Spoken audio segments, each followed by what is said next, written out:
Hello, and welcome back to the Eastern Historian's Bedtime Stories. Imagine a morning like this. Outside the walls, tens of thousands of men are waiting for the signal to advance. Inside them, the last emperor removes the insignia that marks his rank and walks toward a breach, trembling under the impact of cannon fire. Dawn has not yet broken, but the Golden Horn is already crowded with warships. A vast dome hangs in the morning mist, while bells, prayers, drums, and the cracking of stone blend into a single terrible sound. The defenders know that no relief army is coming. The attackers know that one more step forward will bring an empire more than 1,000 years old to an end. This is Constantinople on May 29th, 1453. Yet the strangest question is not why the city fell on that day. It is how it managed to survive until that day at all. By every reasonable measure, this empire should have vanished centuries earlier. It endured plague, palace coups, invasion from east and west, the burning of its capital by its own citizens, and the looting of that same capital by allies who had traveled from the other end of Europe. It lost its richest provinces, its greatest granaries, and much of the land that once supplied its taxes. At times, its territory shrank like an old robe cut down and patched over again and again. Yet whenever the world decided that the end had finally arrived, the empire found another way to live. It stitched Roman law, Greek language, Christian faith, Eastern court ritual, and the instincts of Mediterranean merchants into a single political fabric. It could lose a war, then use marriages, money, titles, and negotiations to turn defeat into breathing room. And even as its frontiers contracted, its art, religion, books, and political ideas continued traveling far beyond them. If this long walk beside the Bosporus and along the Theodosian walls helps the noise in your mind recede like the night tide in the Golden Horn, a like and a subscription would be the gentlest kind of company. But there is no pressure at all. Only do it if you truly enjoy what we make here. And if you feel like it, leave your city and the local time in the comments. It is a small gesture, but it becomes a point of light in the dark, helping other sleepless listeners find this quiet corner. Somewhere in another city, a stranger may be hearing the same story at the same moment.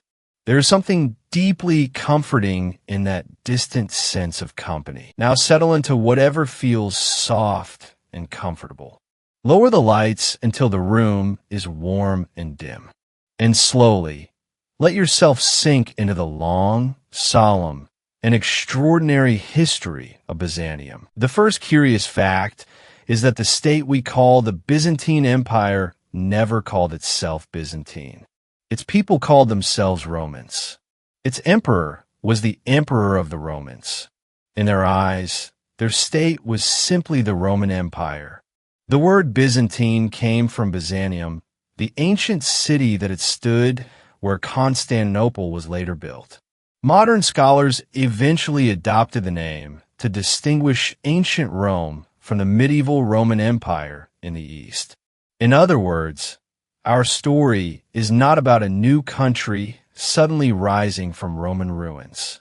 It is about the Roman Empire continuing in the East, changing shape, contracting, recovering, and finally completing a life that lasted for more than a millennium. There is no single date that everyone accepts as its beginning. Some start with Constantine the Great and the foundation of his new capital. Others begin with the permanent division of the Roman world into Eastern and Western courts. Still others argue that the Byzantium we recognize did not truly emerge until Greek displaced Latin and the institutions of classical Rome gave way to a medieval order. To tell the whole story, we should move the camera back a little further to a time when the Roman Empire had grown so vast that its emperors were beginning to suffocate beneath the weight of their own territory. The Roman world of the 3rd century was nothing like the calm perfection of a marble statue. Germanic peoples tested the Rhine and Danube frontiers. In the east, Sasanian Persia emerged as a formidable rival. Within the empire, armies sometimes proclaimed new emperors faster than the imperial mints could strike coins bearing their faces. A commander might be lifted onto a shield by his soldiers on one frontier, only to be overthrown by another army a few months later. Tax collection broke down. Currency lost value. Cities panicked. Plague and war magnified one another. The crisis forced Emperor Diocletian to attempt something close to rebuilding the empire from the ground up. He divided the administration into smaller units, expanded the bureaucracy, strengthened the systems of taxation and military command, and created the tetrarchy, in which several emperors would govern different parts of the Roman world together. The logic was practical. If one man could not race across an empire this large, several men could guard its different frontiers. But the problem was equally practical. Duties could be divided. Supreme power could not. After Diocletian retired, the planned succession collapsed in a civil war, and emperors and junior emperors began using armies to prove which of them was truly in charge. It was from this struggle that Constantine emerged. He was not a chosen hero whose victory had been guaranteed from the beginning. He was a patient and ruthless competitor, skilled at waiting, making alliances, breaking them, and recognizing the right moment to strike. In 312, at the Milvian Bridge outside Rome, he defeated Maxentius. Christian writers later told and retold stories of a vision before the battle and of a sign of the cross placed on Constantine's standards. Their accounts do not agree in every detail, but the result is clear. Constantine began openly supporting Christianity.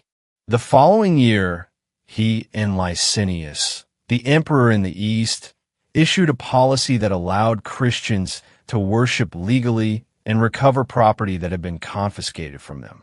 This did not turn the Roman Empire into a Christian state overnight. Traditional sacrifice continued. Polytheistic religion still had millions of followers. Even the emperor's public language retained traces of the older world. What Constantine did was bring a once persecuted religion close to the center of power, while gradually making the emperor a patron of the church and an arbiter of its disputes. Several years later, Constantine defeated Licinius and became sole emperor. He now needed a center capable of carrying his new order.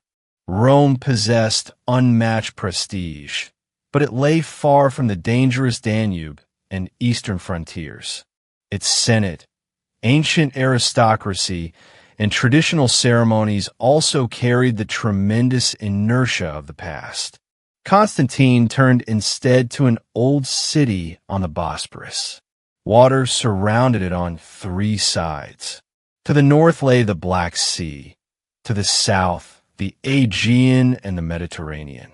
From there, roads led east into Asia Minor and toward Persia, and west into the Balkans. Merchant ships, armies, grain, and information all passed through the same narrow crossroads. On May 11th, 330, the new capital was formally dedicated. It carried several official names. It was called New Rome and the City of Constantine. To later generations, it became Constantinople. A capital cannot be created by changing the name on a sign. Constantine enlarged the walls, built palaces, squares, baths, churches, and a hippodrome, and imported statues and monuments from across the empire. He secured a grain supply, encouraged aristocrats to build residences, and established institutions modeled on those of Rome. The hippodrome was especially important.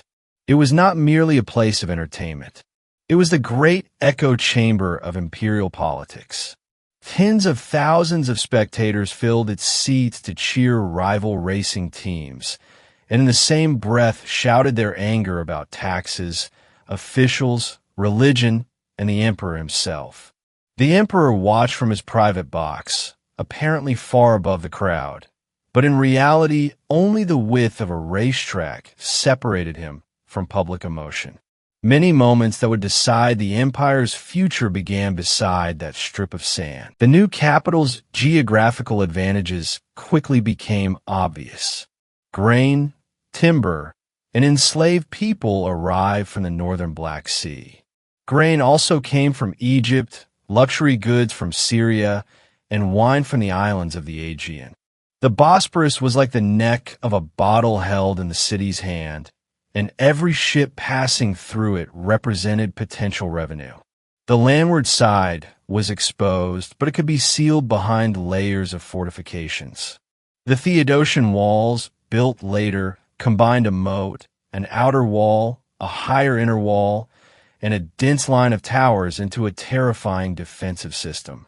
They were not impossible to break, but before the age of heavy artillery, a frontal assault usually meant sacrificing thousands of men against stone. Constantine could not have foreseen the final siege more than 1,000 years later, but he had given the empire an extraordinarily hard shell. A new capital, however, did not automatically create a new empire. After Constantine's death, his sons divided the territory again, and civil war returned. The frontiers remained under pressure. Persia and Rome fought over Armenia and Mesopotamia, while Goths and other peoples moved along and across the northern borders. At the same time, Christians argued fiercely over the divinity and humanity of Christ, and over the relationship between the Father and the Son. To modern ears, these disputes can sound like verbal puzzles invented by theologians. In their own time, they were tied to urban alliances, local identities, church property, imperial authority, and ordinary people's understanding of salvation. The difference of a single word could send a bishop into exile, bring a crowd into the streets, or determine whether a frontier province felt loyal to Constantinople or alienated from it. The next 1,000 years of Byzantine politics would demonstrate this same truth again and again. Theology in this empire was never a debate floating above reality. It was part of political reality itself. In 378, a Roman army was defeated by the Goths at Adrianople, and the Eastern Emperor Valens was killed. The news shocked the empire. It proved that the once feared Roman legions were not invincible. It also showed the danger of settling large migrant populations inside the empire and then denying them adequate food and fair treatment. Such mismanagement could create a crisis more dangerous than any enemy beyond the frontier. Theodosius I, who came to power afterward, sought a balance among warfare, negotiation, recruitment, and compromise. He also advanced Nicene Christianity as the empire's official orthodoxy, while placing increasing restrictions on traditional public cults. When Theodosius died in 395, his sons ruled the two halves of the empire, Arcadius in the east and Honorius in the west. The Roman world had been divided before, but this time the two courts would never again be reunited for any lasting period. Later historians would treat 395 as one of the great turning points in the separation of the Eastern and Western empires. On a map, the two have still appeared to belong to the same Roman world. On a tax ledger, their futures were already diverging. The East possessed wealthy provinces such as Egypt and Syria, with dense cities, active trade, and a comparatively stable tax base. Constantinople controlled the straits and could shelter behind powerful defenses. The West had longer frontiers, weaker urban networks in many regions, and greater difficulty raising enough revenue to support its armies. Local landowners also found it easier to keep resources in their own hands. Most important, the Eastern government became more skilled at redirecting invaders, buying time with money, and turning rival enemies against one another. Later writers often mocked such tactics as cowardly.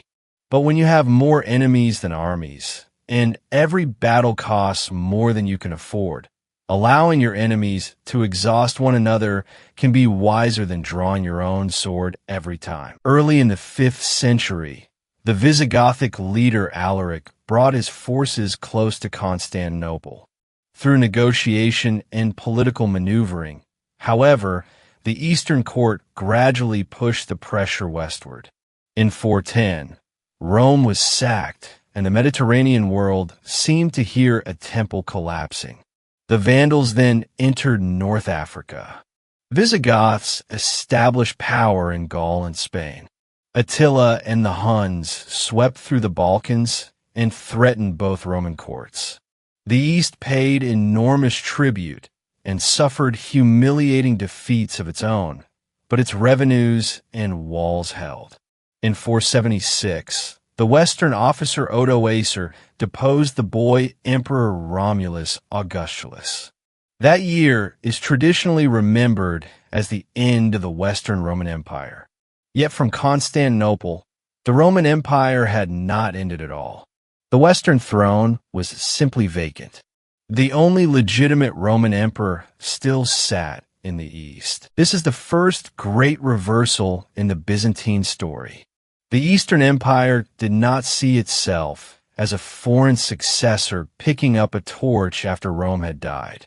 It believed the torch had never gone out because it had always remained in its own hands. Emperor Zeno dealt with the problem of Italy by sending the Ostrogothic leader Theodoric to remove Odoacer in the emperor's name. Theodoric then established an Ostrogothic kingdom in Italy, formally acknowledging Constantinople's supremacy while governing independently in practice. For the Eastern court, that was at least cheaper than maintaining a large army in Italy. After Zeno, Anastasius I reorganized the finances, reformed the currency, accumulated a substantial treasury, and built a long defensive wall beyond the capital. By the opening of the 6th century, the Eastern Empire had not fallen with the West. It had money in reserve and was waiting for a man ambitious enough to spend almost all of it. That man was Justinian. Justinian came from no illustrious background. He was born into a Latin-speaking family in the Balkan interior and entered the world of imperial power through his uncle Justin. Justin had risen from common soldier to commander of the palace guard and finally, in 518, to the imperial throne. The uncle, who had limited formal education, needed a nephew who understood law, administration, and ambition. The nephew needed an uncle who could provide the staircase to power. In 527, Justinian became emperor in his own right. He inherited a state with workable finances, a capable army, and a flourishing capital. He also inherited an almost impossible dream: to restore the lost unity of the Roman Empire. At Justinian's side stood one of the most famous and controversial empresses in imperial history, Theodora. Most accounts of her early life come from the historian Procopius, who praised Justinian in his public works but attacked him with astonishing bitterness in his secret history. Every colorful detail must therefore be treated with caution. What can be said more securely is that Theodora came from a humble background, knew the theatrical world surrounding the Hippodrome, later met Justinian, and married him after the law was changed to remove the obstacles. She was no silent decoration in the palace. She became a political partner involved in appointments, religious policy, and diplomacy. Admirers saw her as determined, protective of vulnerable women, and willing to shelter persecuted religious communities. Her enemies portrayed her as a ruthless manipulator of power. Whatever judgment we make, her career reveals something essential about the Byzantine court. A person's origins could be used to humiliate them, but those same origins could also become a source of knowledge about the streets, the poor, and the mechanics of power. Justinian's first great task was not conquest, but organization. For centuries, imperial decrees had accumulated one layer upon another. Legal opinions overlapped. Old rules, new regulations, and local customs filled the empire like scrolls piled to the ceiling of an untended archive. Justinian ordered Tribonian and a team of jurists to compile and reorganize the law. Their work produced the Code, the Digest, the Institutes, and the Novels, later known collectively as the Corpus Juris Civilis, the body of civil law. It was certainly not a modern system of equal rights. It preserved slavery, social hierarchy, and severe punishment, and it served both imperial authority and a Christian social order. It also preserved an enormous body of Roman legal thought. Centuries later, scholars in Western European universities returned to these texts, and they profoundly influenced the legal traditions of continental Europe. Justinian hoped to reconquer Roman territory. His most enduring conquest may instead have taken place in lecture halls and courtrooms. Justinian's magnificent program nearly died in the Hippodrome. In 532, the Blues and the Greens, rival racing factions that had competed for generations, suddenly united. Arrested supporters, corrupt officials, heavy taxation, aristocratic intrigue, and years of accumulated resentment all fed the explosion. The crowd shouted, "Nika," meaning victory, and the unrest spilled from the stands into the streets. Public buildings and churches burned. Prisons were broken open. The opposition proclaimed another emperor. For a moment, Justinian considered abandoning the capital. According to tradition, Theodora then delivered a speech declaring that she would rather die in the imperial purple than live in exile. Procopius gives us the wording, and it may have been polished for literary effect, but it captures the image of Theodora in the crisis. She did not urge her husband to save his life. She forced him to accept the risk of failure like an emperor. Justinian stayed. He sent Narses into the crowd with money and promises to split the Blues away from the rebellion. Then Belisarius and Mundus led troops into the Hippodrome and crushed those who remained. Ancient writers claimed that as many as 30,000 people were killed. Modern historians are rightly cautious about such large, neatly rounded figures, but there is no doubt that the repression was horrific. When the uprising ended, much of the capital lay in ruins. Justinian turned the disaster into an opportunity to remake the city. He ordered the architects Anthemius of Tralles and Isidore of Miletus to rebuild the cathedral of Hagia Sophia. They raised an enormous central dome on a system of pendentives and massive supports, while windows around its base flooded the interior with light and made the dome appear to float above the building. The church was dedicated in 537. Later tradition says that Justinian entered and declared that he had surpassed Solomon. Whether he actually spoke those words is impossible to know. But the building itself was a declaration of imperial power written in stone. A city could burn, and an emperor could turn its ruins into an order more magnificent than the one that had stood before. With the crisis in the capital resolved, Justinian looked west. The Vandal kingdom in North Africa controlled one of the richest former Roman provinces and possessed a fleet capable of threatening Mediterranean routes.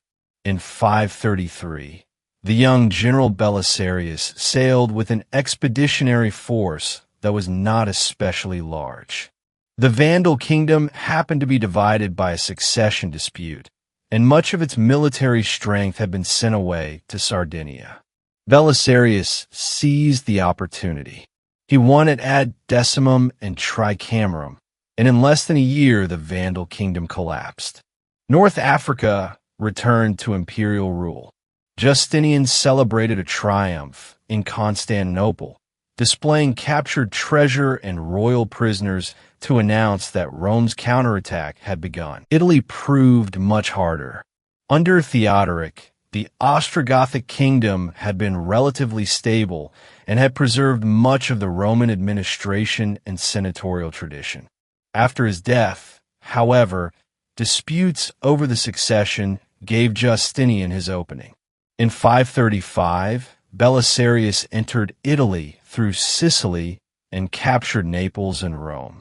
But the Gothic War was not a simple march from south to north. It became a struggle lasting almost 20 years. Rome changed hands repeatedly. Aqueducts were cut. The countryside was devastated. Hunger and disease followed the armies. Belisarius fought with too few soldiers, uncertain supplies, and a court that never stopped wondering whether he had become too powerful.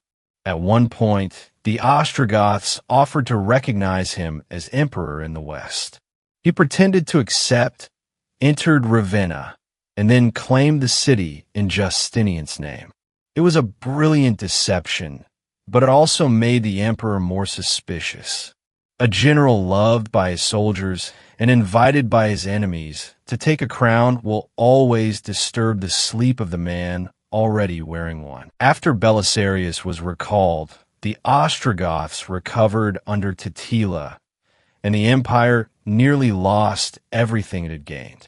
Justinian eventually placed the campaign in the hands of Narses, an elderly but exceptionally capable unit commander. Narses reorganized the army and defeated the main Gothic forces at Tigini and Mons Lactarius. By the middle of the 550s, most of Italy had returned to imperial control. Taking advantage of conflict within the Visigothic kingdom, the empire also occupied a strip of southeastern Spain. On a map, Justinian's realm once again embraced much of the Mediterranean coastline, as though ancient Rome were being restored. But a map cannot show abandoned farms beside the roads, the falling populations of cities, or the taxes required to pay for 20 years of war and a permanent army of occupation. Italy had been recovered, but it was no longer as prosperous as it had been before the fighting. The empire had acquired more territory and more ruins to defend. At the very moment Justinian came closest to realizing his dream, an invisible enemy traveled along the same trade routes and through the same ports that sustained his empire. Beginning in 541, a devastating epidemic spread through the eastern Mediterranean and struck Constantinople with terrible force the following year. Modern research, drawing on ancient descriptions, archaeology, and evidence from pathogens, generally identifies it as bubonic plague. The reported death tolls vary too widely to be accepted at face value, but the disruption of urban life is beyond doubt. Procopius describes bodies accumulating faster than they could be buried and normal commerce and administration coming to a halt. Justinian himself fell ill and recovered. Nor was this a single wave. The disease returned repeatedly over the following decades. It reduced the population, weakened tax collection and military recruitment, and exhausted a state already stretched tight by war. Justinian did not abandon his plans. He continued building fortresses, reorganizing the church, intervening in theological disputes, bargaining and fighting with Persia, and trying to maintain a defensive system extending from the Caucasus to the approaches of the Strait of Gibraltar. His reign was filled with dizzying contrasts. Roman law was systematically organized, while corruption remained entrenched in the administration. Hagia Sophia rose in golden light, while provincial communities struggled beneath taxation. Belisarius and Narses won astonishing victories, yet the empire's strategic position did not necessarily become safer.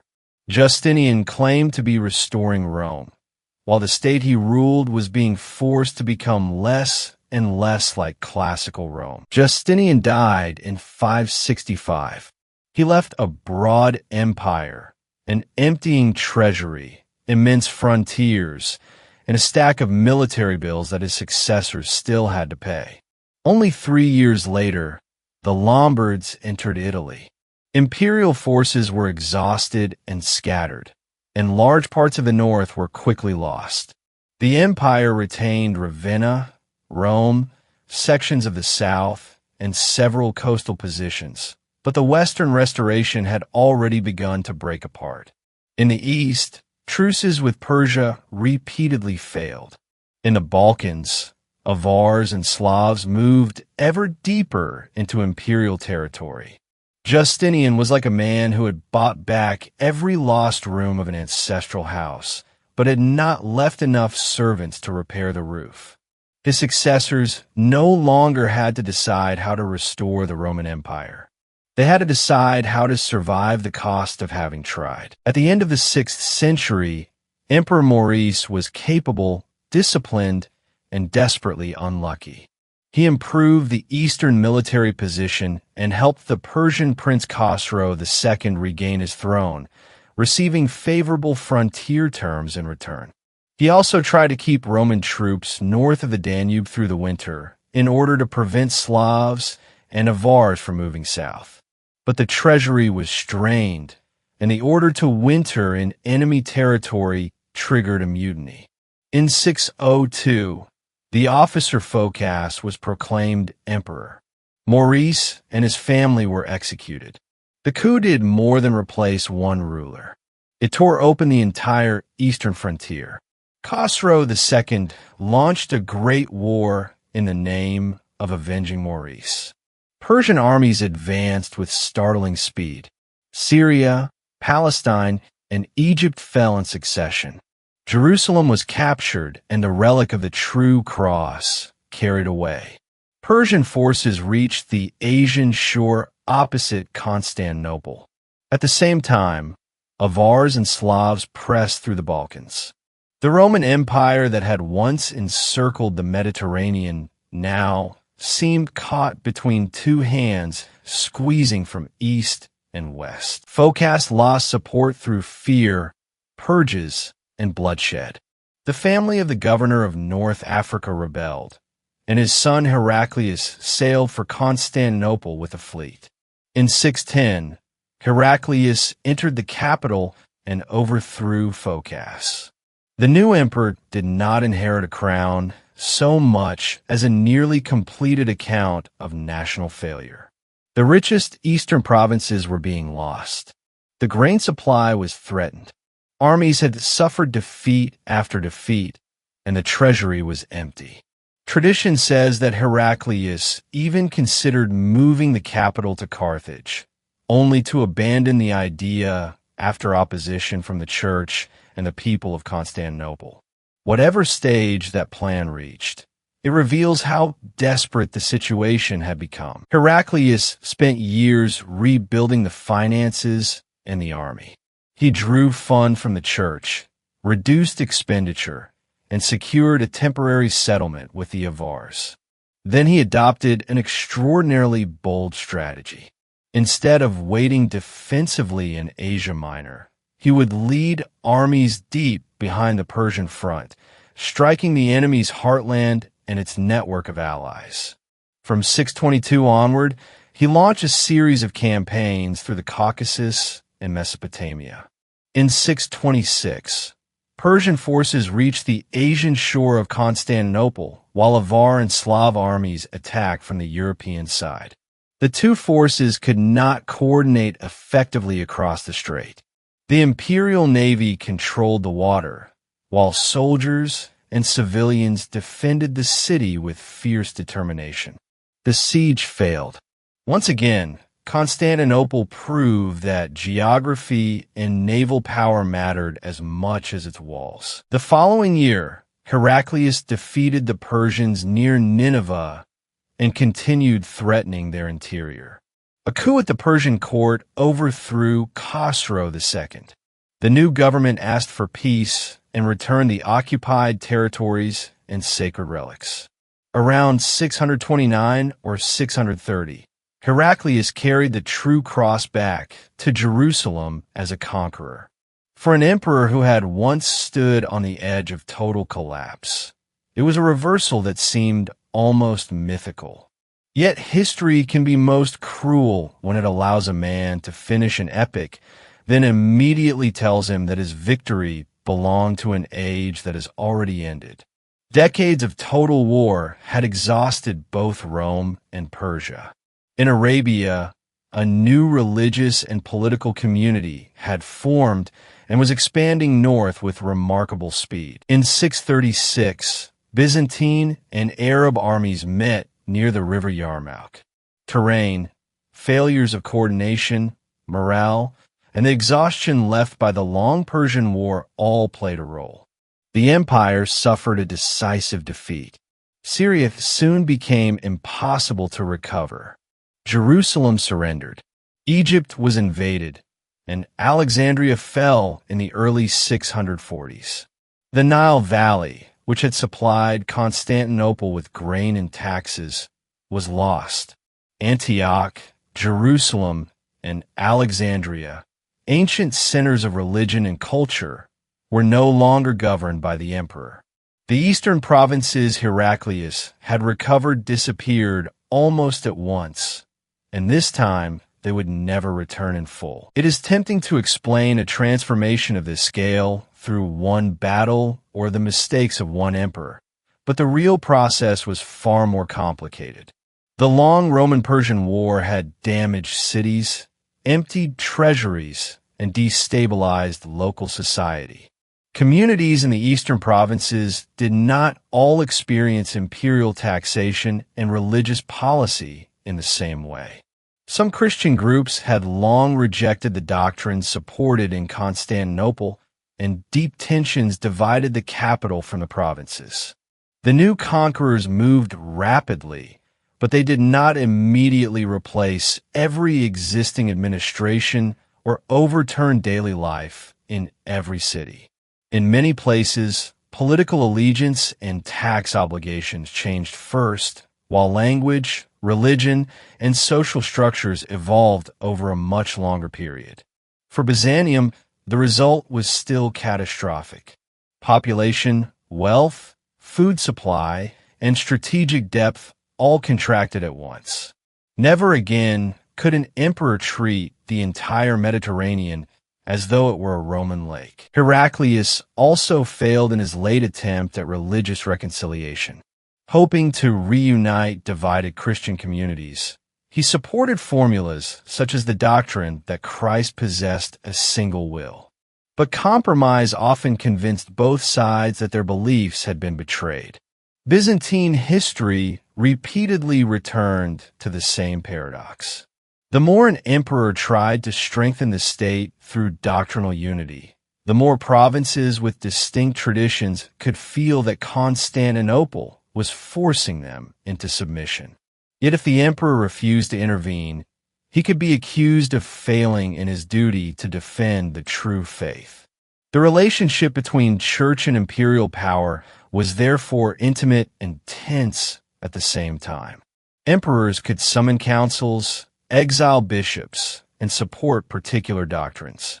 They could not order every believer to wake the next morning with the same convictions. The disasters of the 7th century ultimately transformed the Eastern Roman Empire into a smaller, more militarized, and increasingly Greek-speaking state. Latin did not disappear overnight, and Roman law and Roman titles endured. But Greek became more common in the palace, the army, and the administration. Imperial titles and official language changed. A regional military system gradually developed in Asia Minor. In earlier centuries, the empire had moved large field armies from one frontier to another and sustained them through immense tax revenues. Now, the surviving armies became more closely tied to particular regions, and their commanders combined military and administrative responsibilities. This system of themes was not invented in finished form by a single decree on a single day. It grew gradually as an emergency response to war. It allowed a poorer state to continue mobilizing soldiers, though it also gave regional commanders the power to become dangerous political rivals. At the same time, Slavic groups settled widely throughout the Balkans, and many inland districts slipped beyond direct control from Constantinople. The empire held coastal cities, islands, and a network of strategic routes, then slowly rebuilt its influence from those points. Its Italian territories continued to contract. The Exarchate of Ravenna and the southern strongholds lived under constant Lombard pressure. North Africa remained imperial for a time, but was lost by the end of the 7th century. On the map, the empire had shrunk from a giant spanning 3 continents into a state centered on Asia Minor, Thrace, the Aegean, and a handful of distant possessions. Strangely, it was during this apparent age of decline that Byzantium truly learned how to survive as a medieval empire. The new Arab Empire did not stop after taking Syria and Egypt. Its fleets entered the Mediterranean. Cyprus and other islands became zones of conflict, and Constantinople emerged as the ultimate prize. Traditional accounts describe a series of land and naval attacks between 674 and 678 as the first great Arab siege of the capital. Modern scholars debate whether these operations formed one continuous siege lasting several years, but the empire unquestionably endured immense pressure during this period. The Byzantine navy employed an incendiary weapon later known as Greek fire. It may have been projected through tubes and could burn on the surface of the sea. Its exact composition and design remain debated. But the mystery should not hide a more important point. A weapon is effective only when used by trained crews from suitable ships within a functioning system of ports and supply. Byzantium's advantage was not a jar of magical liquid. It was an entire tradition of naval technology, organization, and experience. Before we treat the later revival under the Macedonian dynasty as a smooth upward climb, we must pass through a violent and often overlooked period. From the end of the 7th century into the early 8th, emperors changed at astonishing speed. Justinian II came to the throne as a young man and tried to strengthen taxation, transfer populations, and rebuild the army. He also achieved some successes in the East, but his harsh rule provoked rebellion. In 695, he was overthrown and had his nose cut off. By the political assumptions of the time, such mutilation should have made him permanently ineligible to rule. He was exiled near the Black Sea, escaped to the Khazars, fled again when his enemies tried to reach him, and eventually gained the support of the Bulgarian ruler Tervel.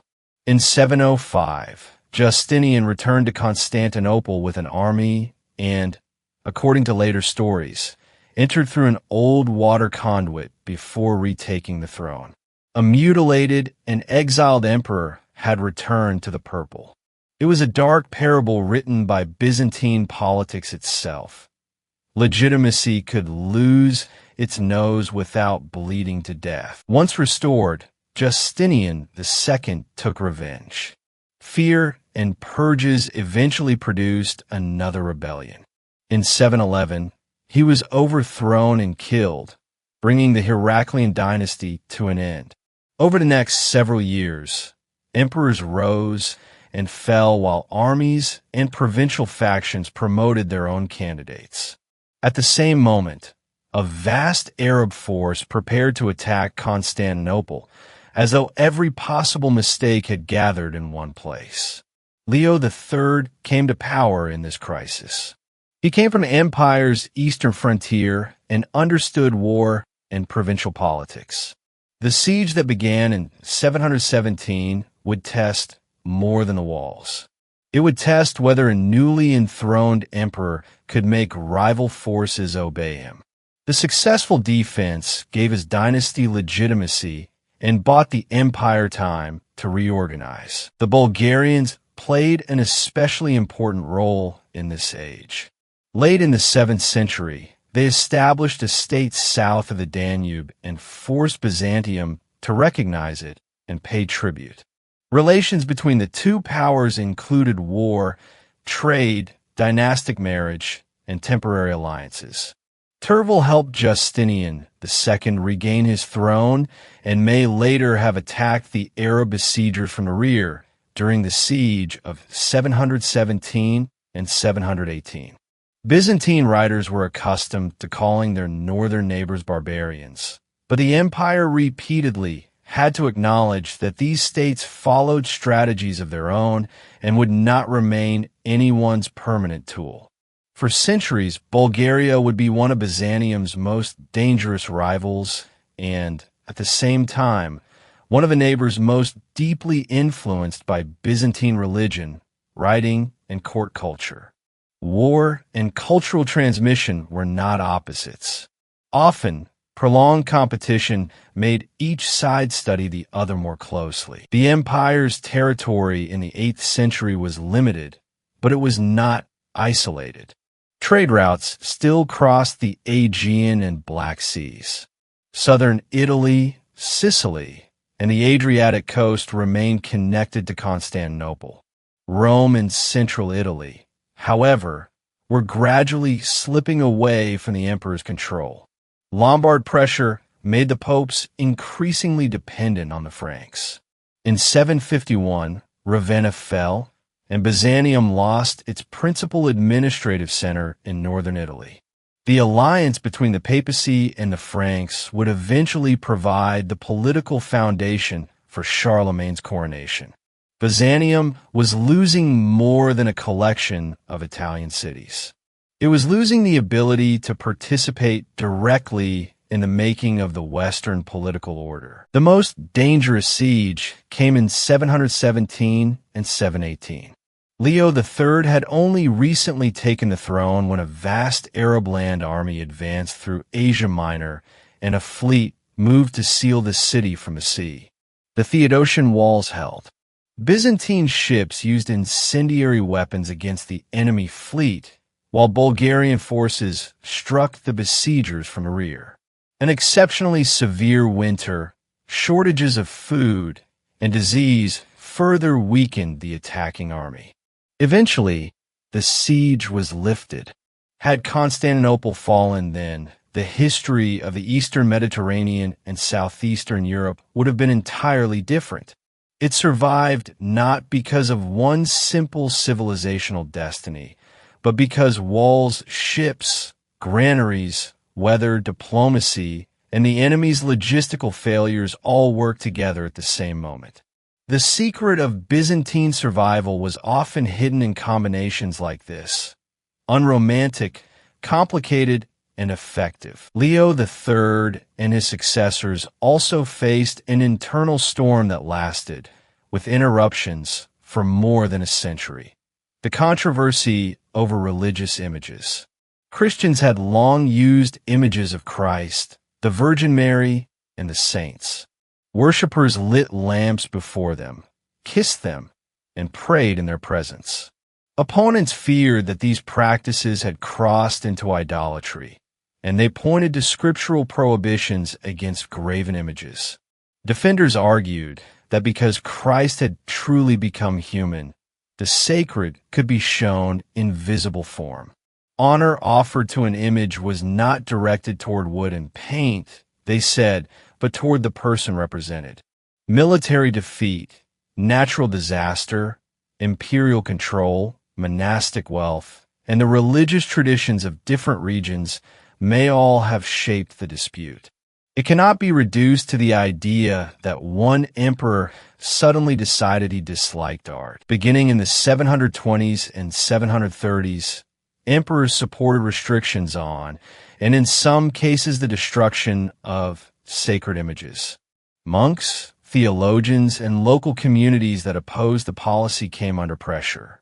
Most of the surviving written accounts were composed by defenders of images, so the arguments of the iconoclasts often reach us through hostile voices, and many details may have been exaggerated.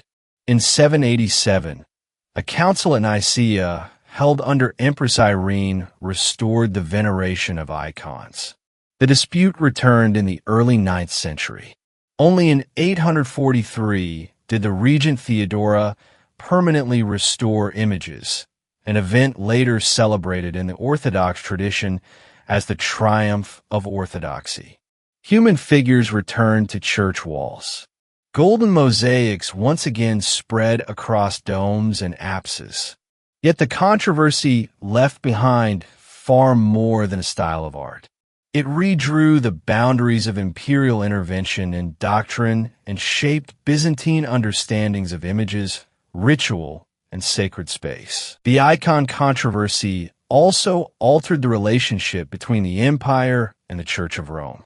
Most popes opposed iconoclasm, while the emperors attempted to bring dioceses in southern Italy and parts of the Balkans more directly under Constantinople. Religious disagreement became tangled with taxation, territory, and military protection. Later observers who ask only which side had the better theology missed the practical question facing the papacy. When Lombard armies approached, could an emperor on the far side of the sea send soldiers? If he could not, the Pope would look for a Frankish king who could. Political protection changed ecclesiastical alliances, and those alliances in turn wrapped new forms of kingship in sacred authority. During the same period, the empire faced a challenge to its identity.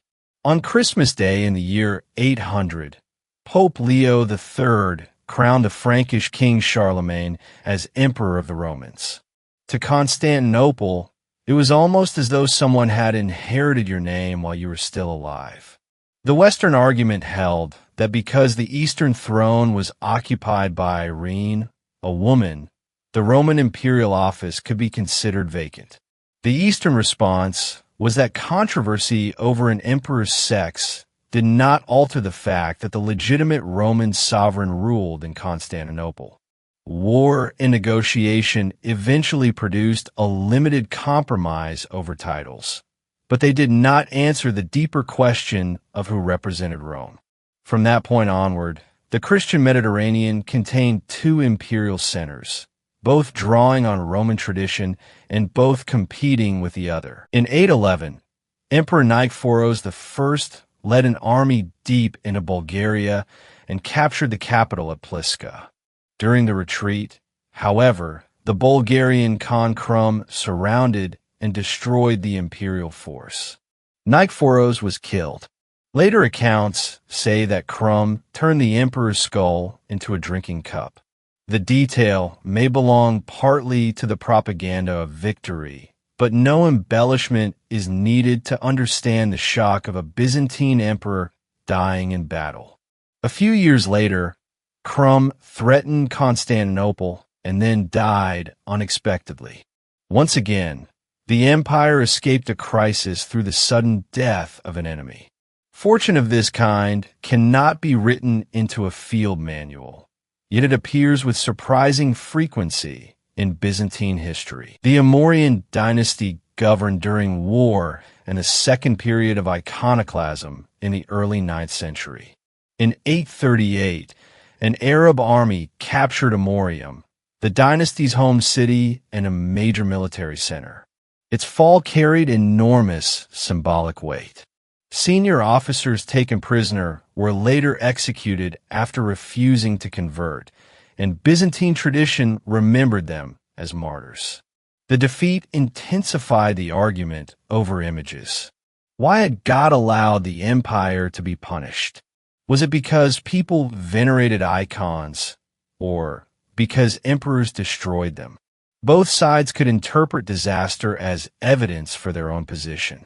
Only the restoration of icons in 843 ended the controversy at an official level. While others fought over the Roman title, Byzantium itself was becoming increasingly Greek in language and culture. That did not mean it had abandoned Roman identity. Quite the opposite. It transformed the meaning of Rome from a particular city and language into a political belonging. A Greek-speaking Christian living in Asia Minor and worshiping according to the Eastern liturgy could still believe without hesitation that he was Roman. The center of the empire was no longer the old city beside the Tiber. It was an order created by the emperor, Roman law, the church, and Constantinople. The Roman name, therefore, acquired extraordinary flexibility. The empire could lose Rome itself, lose the dominance of Latin, and lose most of its ancient territories while maintaining a sense of unbroken continuity in the minds of its people. From the middle of the 9th century, the empire at last began to move from prolonged defense toward recovery. The icon controversy was over. The frontier military system was more stable, and population and economic activity gradually increased. In 867, Basil I established the ruling line later known as the Macedonian dynasty. The name can be misleading. Basil's ancestry and birthplace are complicated questions, and Macedonian mainly refers to the military district from which he rose. His path to power was thoroughly Byzantine. Born into obscurity, he attracted the attention of Emperor Michael III through physical ability, intelligence, and court connections. He helped eliminate a powerful minister and eventually arranged the murder of the emperor who had once raised him up. The stairway inside the palace was not always climbed one step at a time. Sometimes a man reached the top by standing on the shoulders of his predecessor. The restoration of icons did not immediately make Byzantium invincible. In the middle of the 9th century, Arab fleets continued to threaten islands and coastlines. Bulgaria remained a major power, and a fleet of Rus raiders appeared unexpectedly near Constantinople in 860. Emperor Michael III and his uncle Bardas supported education and missionary work while the palace remained filled with rivalry. In that world, Basil I rose from horse trainer and attendant to the emperor's closest circle. Later generations presented his dynasty as the beginning of a golden revival, but it had been founded in murder and usurpation. Byzantines did not always conceal such contradictions. They were more skilled at allowing a new dynasty to reinterpret a disreputable beginning through victory, legislation, religious patronage, and the writing of history until seizure of power looked like the choice of providence. A bloody beginning did not prevent the Macedonian dynasty from becoming the symbol of Byzantine renewal. Basil I and Leo VI continued the work of legal codification, translating and explaining the law of Justinian's age in Greek so that ancient Roman rules could function in a changed administration. Court ceremony was systematized until offices, robes, audiences, and diplomatic protocol operated with the precision of a clock. A foreign envoy entering the palace passed through corridors and curtains, music and incense, mechanical devices, and repeated acts of prostration. Sources describe golden lions that roared beside the throne, golden birds that sang in metal trees, and an imperial seat that could rise into the air. We need not imagine every detail as a perfectly functioning medieval robot to understand the purpose of the performance. An ambassador arriving from a western fortress, a northern forest, or the grasslands of the steppe was meant to believe that he stood not before an ordinary king, but before the Roman emperor at the center of the world's order. Byzantine diplomacy excelled at wrapping limited resources in the appearance of limitless majesty. The emperor could send silk, relics, money, and titles to neighboring rulers, placing them within a symbolic imperial family. One might be called the emperor's son, another his brother, and another receive a glittering court rank. Such rulers did not necessarily obey, but honor, trade, marriage, and gifts could purchase periods of peace. The empire also collected information about neighboring roads, peoples, resources, and political rivalries.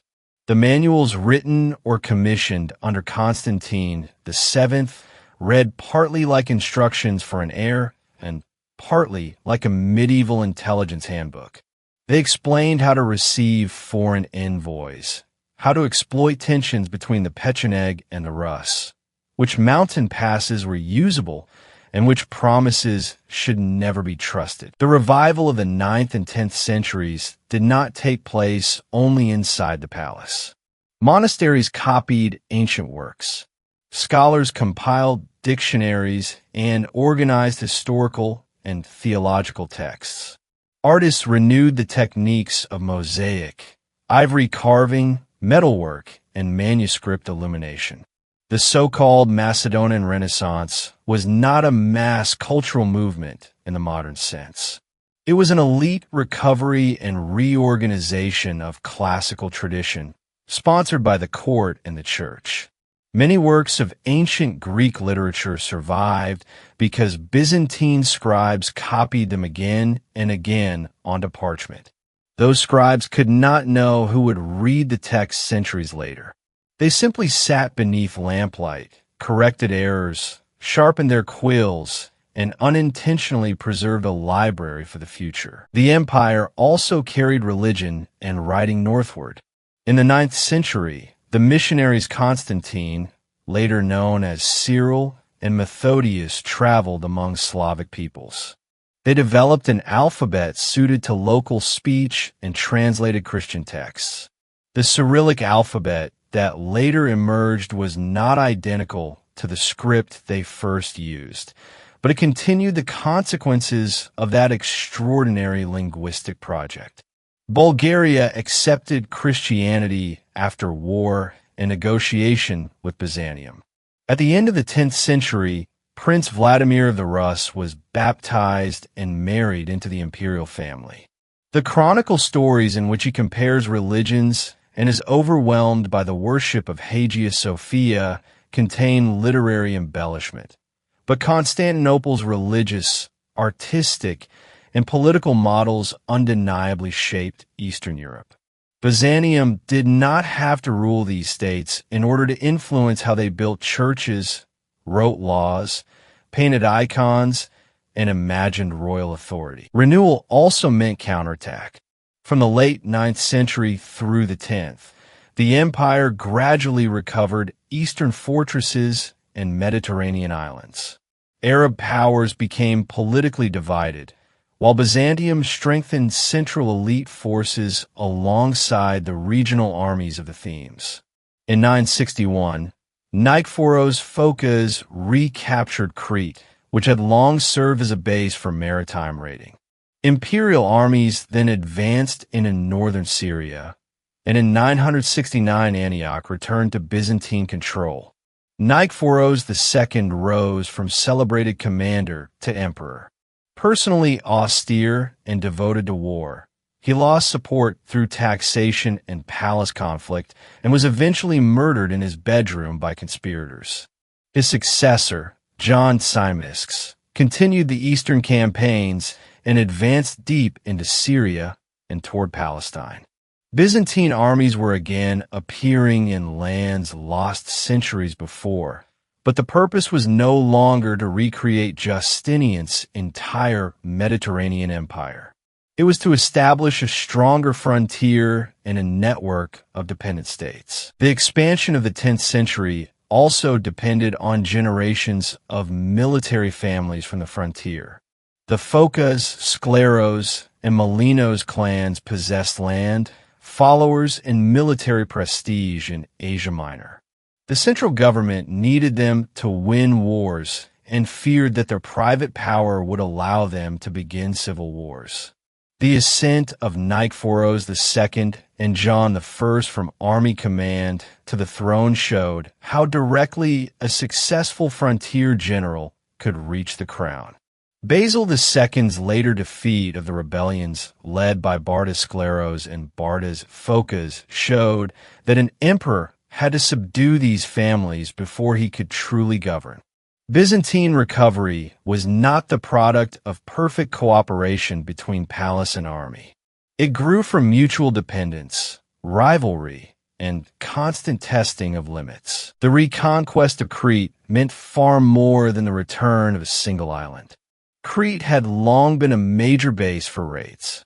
Coastal communities around the Aegean lived under the threat of attack, and shipping between the islands was unsafe. The empire assembled a huge fleet, siege machinery, and a complex supply system for the campaign, then fought through a difficult siege before taking the island's principal stronghold. The Aegean Sea lanes became safer, allowing resources to be concentrated on land campaigns in the east. The recovery of Cyprus, the advance through Cilicia, and the capture of Antioch similarly created a deeper defensive zone. The victories of the 10th century seemed to belong to famous generals, but behind them stood restored tax revenues, shipyards, grain transport, and the renewed ability to organize effort over many years. The high point of this revival came under Basil II.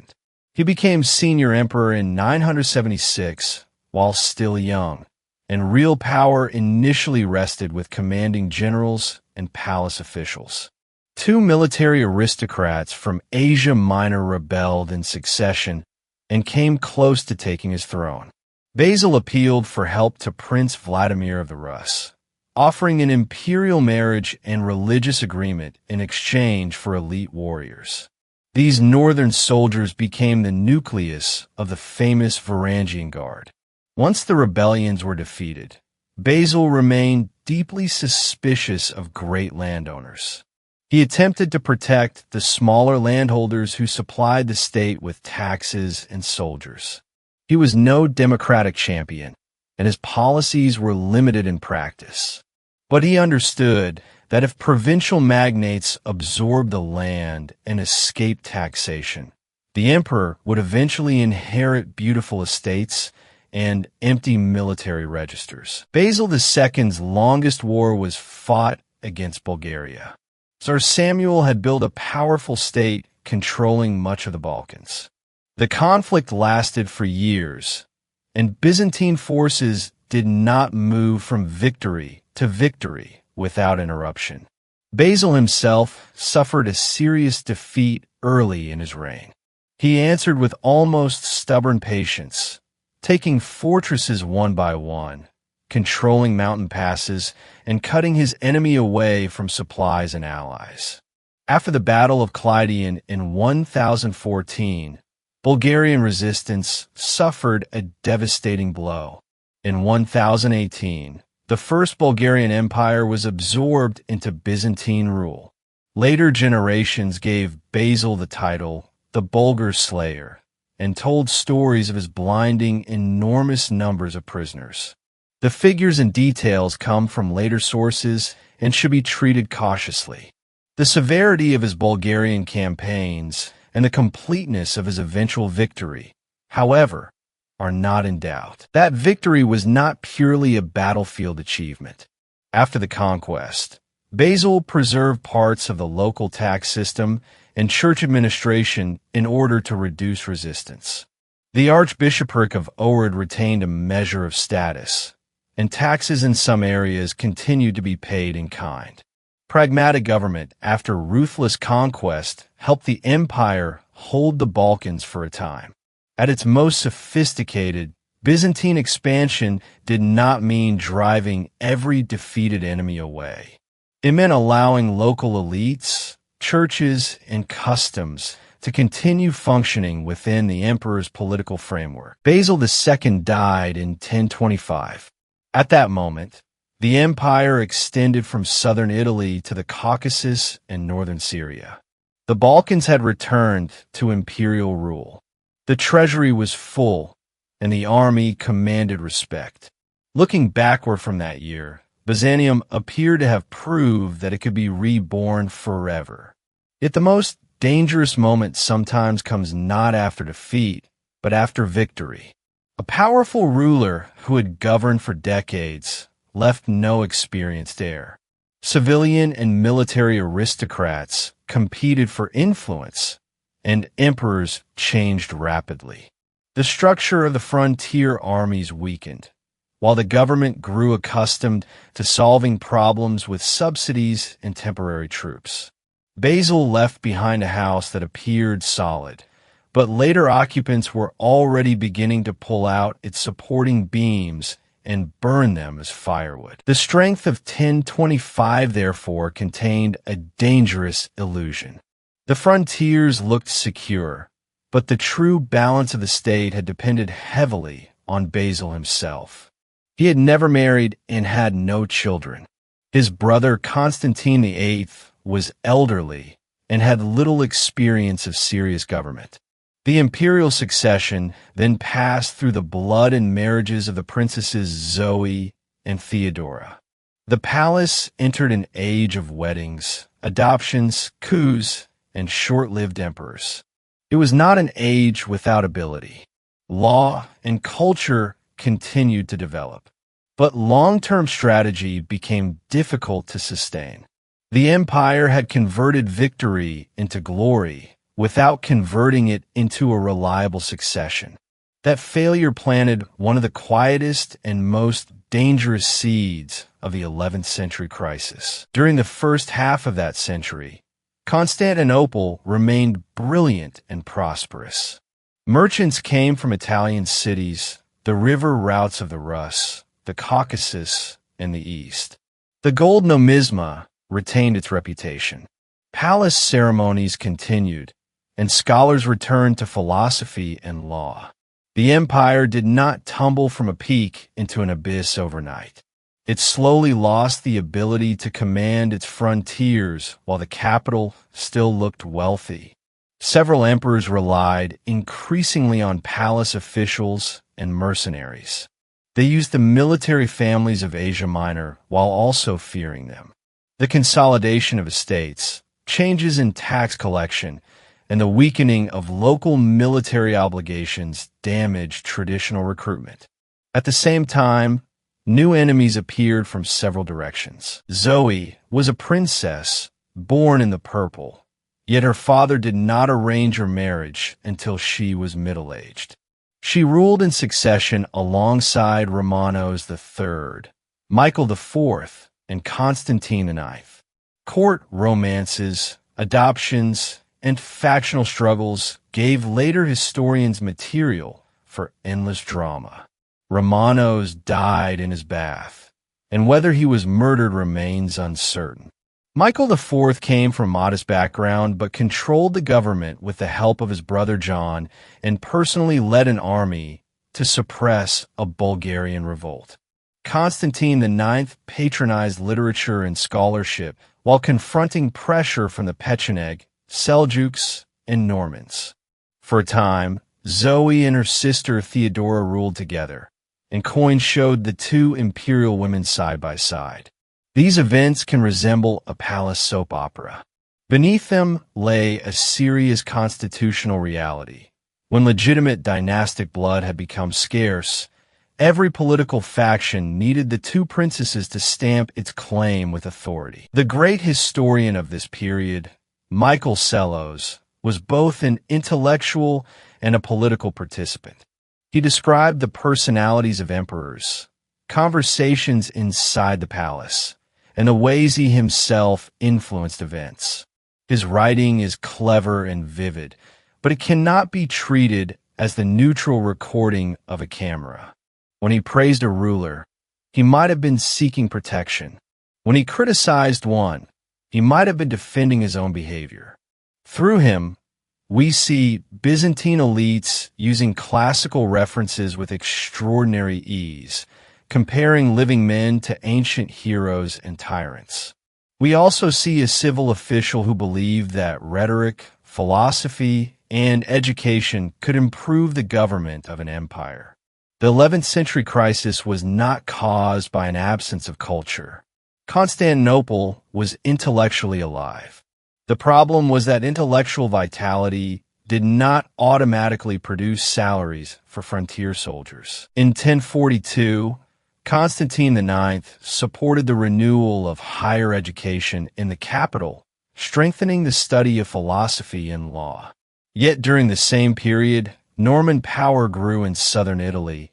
Raids struck the eastern edge of Asia Minor, and pressure increased in the Balkans. The government leaned more heavily on diplomatic subsidies, mercenaries, and emergency levies. None of these methods was inherently foolish. Byzantium had survived for centuries by using them. The danger was that tools designed to supplement permanent military strength gradually began to replace it. When every frontier requires money at the same time, even the most ingenious diplomacy eventually reaches the limits of the budget. In the West, Norman adventurers entered southern Italy. At first, they fought as mercenaries for competing local powers. Then they established territories of their own and gradually took the last Byzantine strongholds. In 1071, Bari fell, bringing nearly 5 centuries of imperial political presence in Italy to an end. In the north, steppe peoples such as the Pecheneg threatened the Balkans. In the east, the Seljuk Turks rose to power in Iran and Mesopotamia, while mounted raiders entered Armenia and the edges of Asia Minor.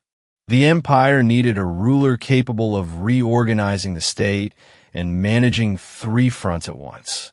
Instead, it received a succession of brief reigns, palace intrigues, and generals who did not trust one another. In 1054, representatives of the churches of Constantinople and Rome excommunicated one another.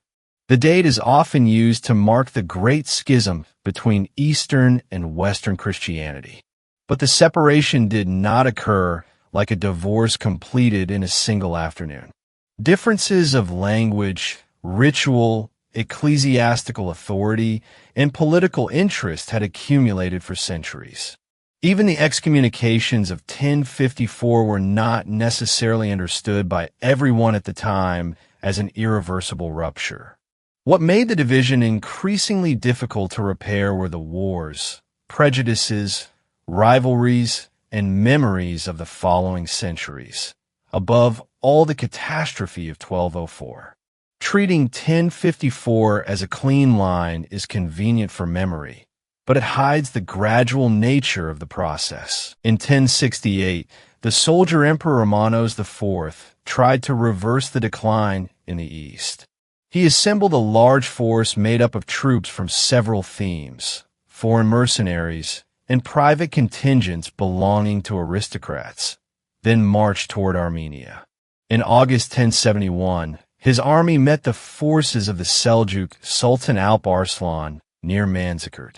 Neither side necessarily began the campaign expecting a single battle that would decide the fate of civilizations. The main strategic interests of the Seljuks did not lie entirely in Byzantium, but failures of reconnaissance, divided command, and political suspicion threw the imperial army into confusion. An order to withdraw was interpreted or exploited by the rear guard as a sign of defeat. The formation collapsed, and Romanos himself was captured. The battle was later described as the moment Byzantium lost Asia Minor overnight. The reality was more complicated. Alp Arslan treated the captured emperor with relative generosity, and the two men agreed on ransom and peace terms. The truly fatal development came when Constantinople refused to accept its defeated ruler. The Doukas family seized power, and Romanos returned only to be defeated and brutally punished. During the civil wars that followed, rival factions invited Turkish forces into Asia Minor as allies in their struggles for the throne. Towns and villages lost any stable defense. Seljuk and other Turkish groups took advantage of the chaos to settle, seize fortresses, and create political communities of their own. Manzikert opened the door. Byzantine civil war tore it from its hinges. Within a few decades, most of Central Asia Minor had left imperial control, and this was the empire's greatest source of soldiers, taxes, and agricultural wealth. The internal struggle continued for years after Romanos fell. Under Michael VII, currency devaluation and rising grain prices produced deep resentment, and the emperor became the object of jokes about shrinking money and shrinking measures. Nikephoros III took the throne with Turkish military support and was then overthrown by Alexios I. In the space of a decade, the cities of Asia Minor faced no clear frontier. Instead, armies carrying different banners passed through one after another. Local people might pay taxes to whoever could offer the most immediate protection. A Turkish leader might first enter as the ally of a Byzantine claimant and then remain to establish a stronghold of his own. The Turkification and Islamization of Asia Minor were long, uneven processes that differed greatly from region to region. They were not an instant change of population and clothing after a single battle. Out of this crisis emerged Alexios I of the Comnenian family. In 1081, supported by soldiers and relatives, he seized the throne and inherited a state that seemed broken in every direction. The Norman leader Robert Guiscard crossed the Adriatic and attacked the Balkans. The Pecheneg pressed from the north. Turkish powers in Asia Minor approached the straits. The treasury was empty and the currency had lost value. Alexios did not solve these problems through one miracle. He granted extensive commercial privileges to Venetian merchants in exchange for naval help against the Normans. He tied great families into a Comnenian network through marriages and titles. He hired foreign troops and encouraged enemies to fight one another. He reformed the currency and finances and rebuilt a central army. Every measure worked, and every measure produced consequences.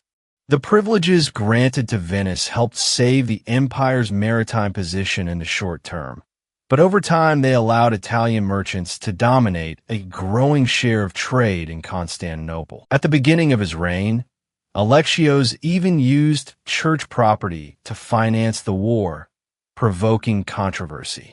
He reformed the gold coinage and issued new, more reliable currency, restoring a measure of financial trust. He also created and adjusted court titles, placing brothers, in-laws, and leading commanders inside a new hierarchy. Comnenian government resembled a family web, with the emperor at its center and the military aristocracy connected through marriage. This arrangement could reduce the temptation for relatives to rebel against one another. It could also marginalize experienced officials who lacked the right blood relationship. Power moved away from a relatively open ladder of offices and toward an increasingly dynastic distribution among the imperial family. Alexios also appealed to the West for military assistance. He hoped to recruit professional warriors who could help recover Asia Minor. The response surpassed anything he had expected. In 1095, Pope Urban II called for an armed expedition to the east, and the First Crusade began. Tens of thousands of armed pilgrims, soldiers, families, servants, and followers crossed Europe and arrived in waves at Constantinople. To the Western Knights, they were participating in a sacred expedition. To Alexios, they were a torrent that might be directed toward his enemies or might break loose beside his capital. He required the major leaders to swear oaths promising that former imperial cities would be restored to him, and then arrange for their armies to cross the Bosporus. From the beginning, the two sides understood the same partnership through different political languages. Byzantines saw Western lords as crude, undisciplined, and ignorant of imperial ceremony. Westerners suspected the emperor of being devious and ungenerous, interested only in using them to recover land. In reality, Alexios supplied markets, guides, ships, and military assistance. The Crusaders helped the empire retake Nicaea and a number of districts in Western Asia Minor. At Antioch, however, mutual trust collapsed. After capturing the city, the Crusaders did not return it as expected, but founded a principality of their own.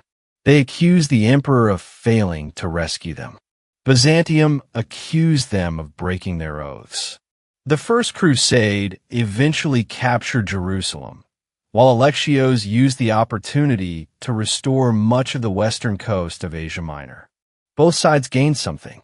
Both also created a list of resentments that later generations could reopen whenever it was useful. The misunderstandings were visible even in ordinary material life. Western knights were astonished by the scale of Constantinople, the size of its markets, and the wealth of its palace. Byzantines were frightened by enormous groups of armed pilgrims arriving with families and followers, often with little discipline. The emperor moved them across the strait in separate groups so that the entire force would not remain near the capital at once. Even the oaths sworn by the Crusader leaders carried different meanings. Byzantines understood them as guarantees of submission and the restoration of imperial territory. Western lords may have understood them more as temporary feudal pledges or agreements between allies. Translators could translate words. They could not automatically translate political habits. When the Crusaders besieged Nicaea, Alexios opened secret negotiations with the defenders. The city surrendered to Byzantine officials rather than allowing the Western army to enter and plunder it. From the emperor's perspective, he had saved the city and its inhabitants. From the Crusaders' perspective, he had deprived them of the spoils of victory. Suspicion deepened. At Antioch, the crusading army suffered extreme hunger during a long siege. An imperial relief force was on the way when it received reports that the Crusaders had probably been destroyed and turned back. Bohemond and others used the withdrawal to declare that Alexios had broken his obligations, and they refused to hand over the city. Each side's account could point to real facts. Each also ignored how little reliable information the other side possessed at the time. Hostility between Byzantium and the Latin West grew through precisely this pattern. Incomplete knowledge followed by the worst possible interpretation. Alexios' daughter, Anna Comnene, later wrote the Alexiad, an account intended both to record and celebrate her father's reign. She had received an exceptional education in classical literature, medicine, philosophy, and politics. Her work contains the devotion of a daughter and the judgments of a participant in palace life. Through her writing, we see the emperor receiving envoys while ill, worrying about the Normans, and confronting the arrival of Western armies. We also see Latin knights through the eyes of a Byzantine princess who regarded them with both fascination and contempt. Anna herself became involved in the struggle over the succession and failed in an attempt to place her husband ahead of her brother John. She later completed her history in a monastic setting. Her life reminds us that Byzantine history was not made only by war horses and crowns. It was also made by people seated at desks, trying to control how a family would be remembered. John II succeeded his father in 1118. He was less theatrical than Alexios and became known for steadiness. He continued recovering coastal and inland strongholds in Asia Minor, contained enemies in the Balkans, and tried to force Antioch to acknowledge imperial supremacy. John died unexpectedly in 1143 and was succeeded by his son Manuel I. Manuel was more receptive to Western knightly culture than most Byzantine emperors. He enjoyed tournaments and ambitious diplomacy and tried to restore imperial dominance across Italy, Hungary, the Balkans, and the Crusader states. Western visitors marveled at his court. Constantinople remained crowded and wealthy, its markets filled with goods, while Hagia Sophia and the imperial palace still appeared to stand at the center of the world. The Comnenian recovery was not simply the achievement of gifted emperors. Rule through kinship tied the interests of great aristocratic families to the dynasty. The army was reorganized around the imperial household, relatives, and grants of privilege. Economic activity revived, and towns and trade prospered. The weakness was that the entire system depended on a strong emperor capable of balancing one group of relatives against another. It was less like a machine that any competent official could operate, and more like a large family whose quarrels had been temporarily suppressed by a commanding head of the household. Once that figure disappeared, the relatives immediately remembered every old grievance. John II tried to make the recovery more stable.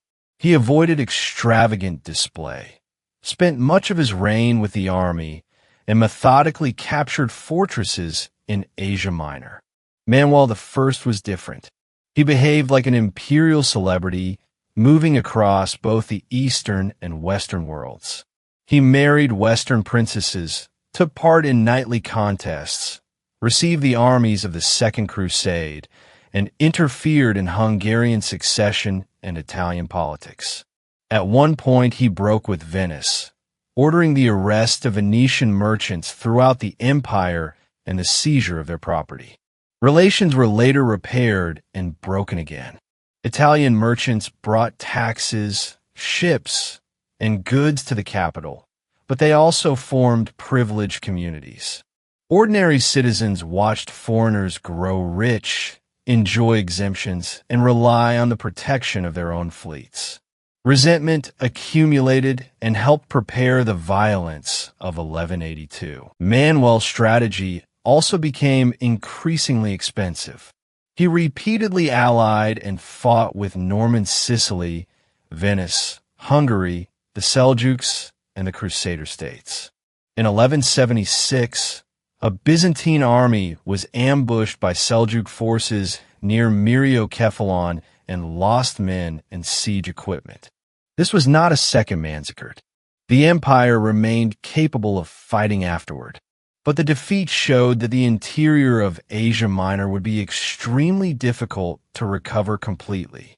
After Manuel's death, his young son, Alexios II, inherited the throne. The regency appeared strongly pro-Latin and provoked intense hostility. In 1182, Andronikos Komnenos entered Constantinople amid anti-Latin violence and a broad political purge. Some Latin residents were killed, while others were seized and sold.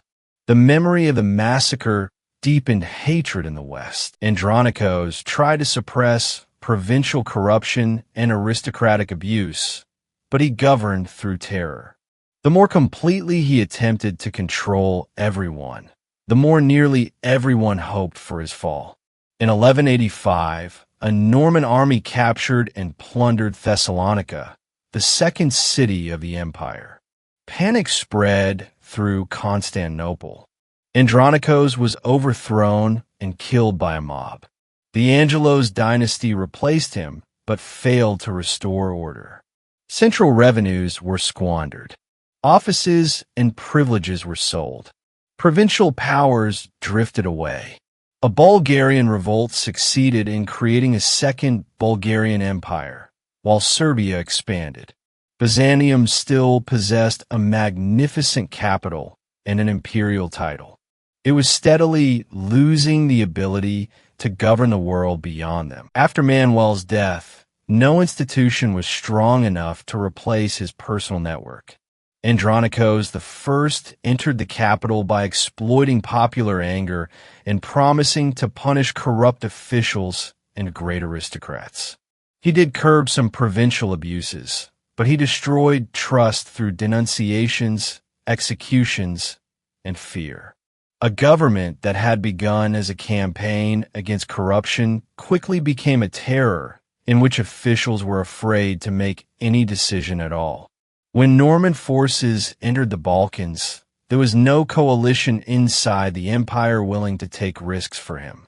Under the Angeloi, the problem changed from excessive terror to excessive looseness. Provincial commanders and imperial relatives took whatever they could for themselves. Meanwhile, a new expedition was gathering in the west, and Constantinople was not its original target. In 1198, Pope Innocent III called for another crusade, intended to attack through Egypt.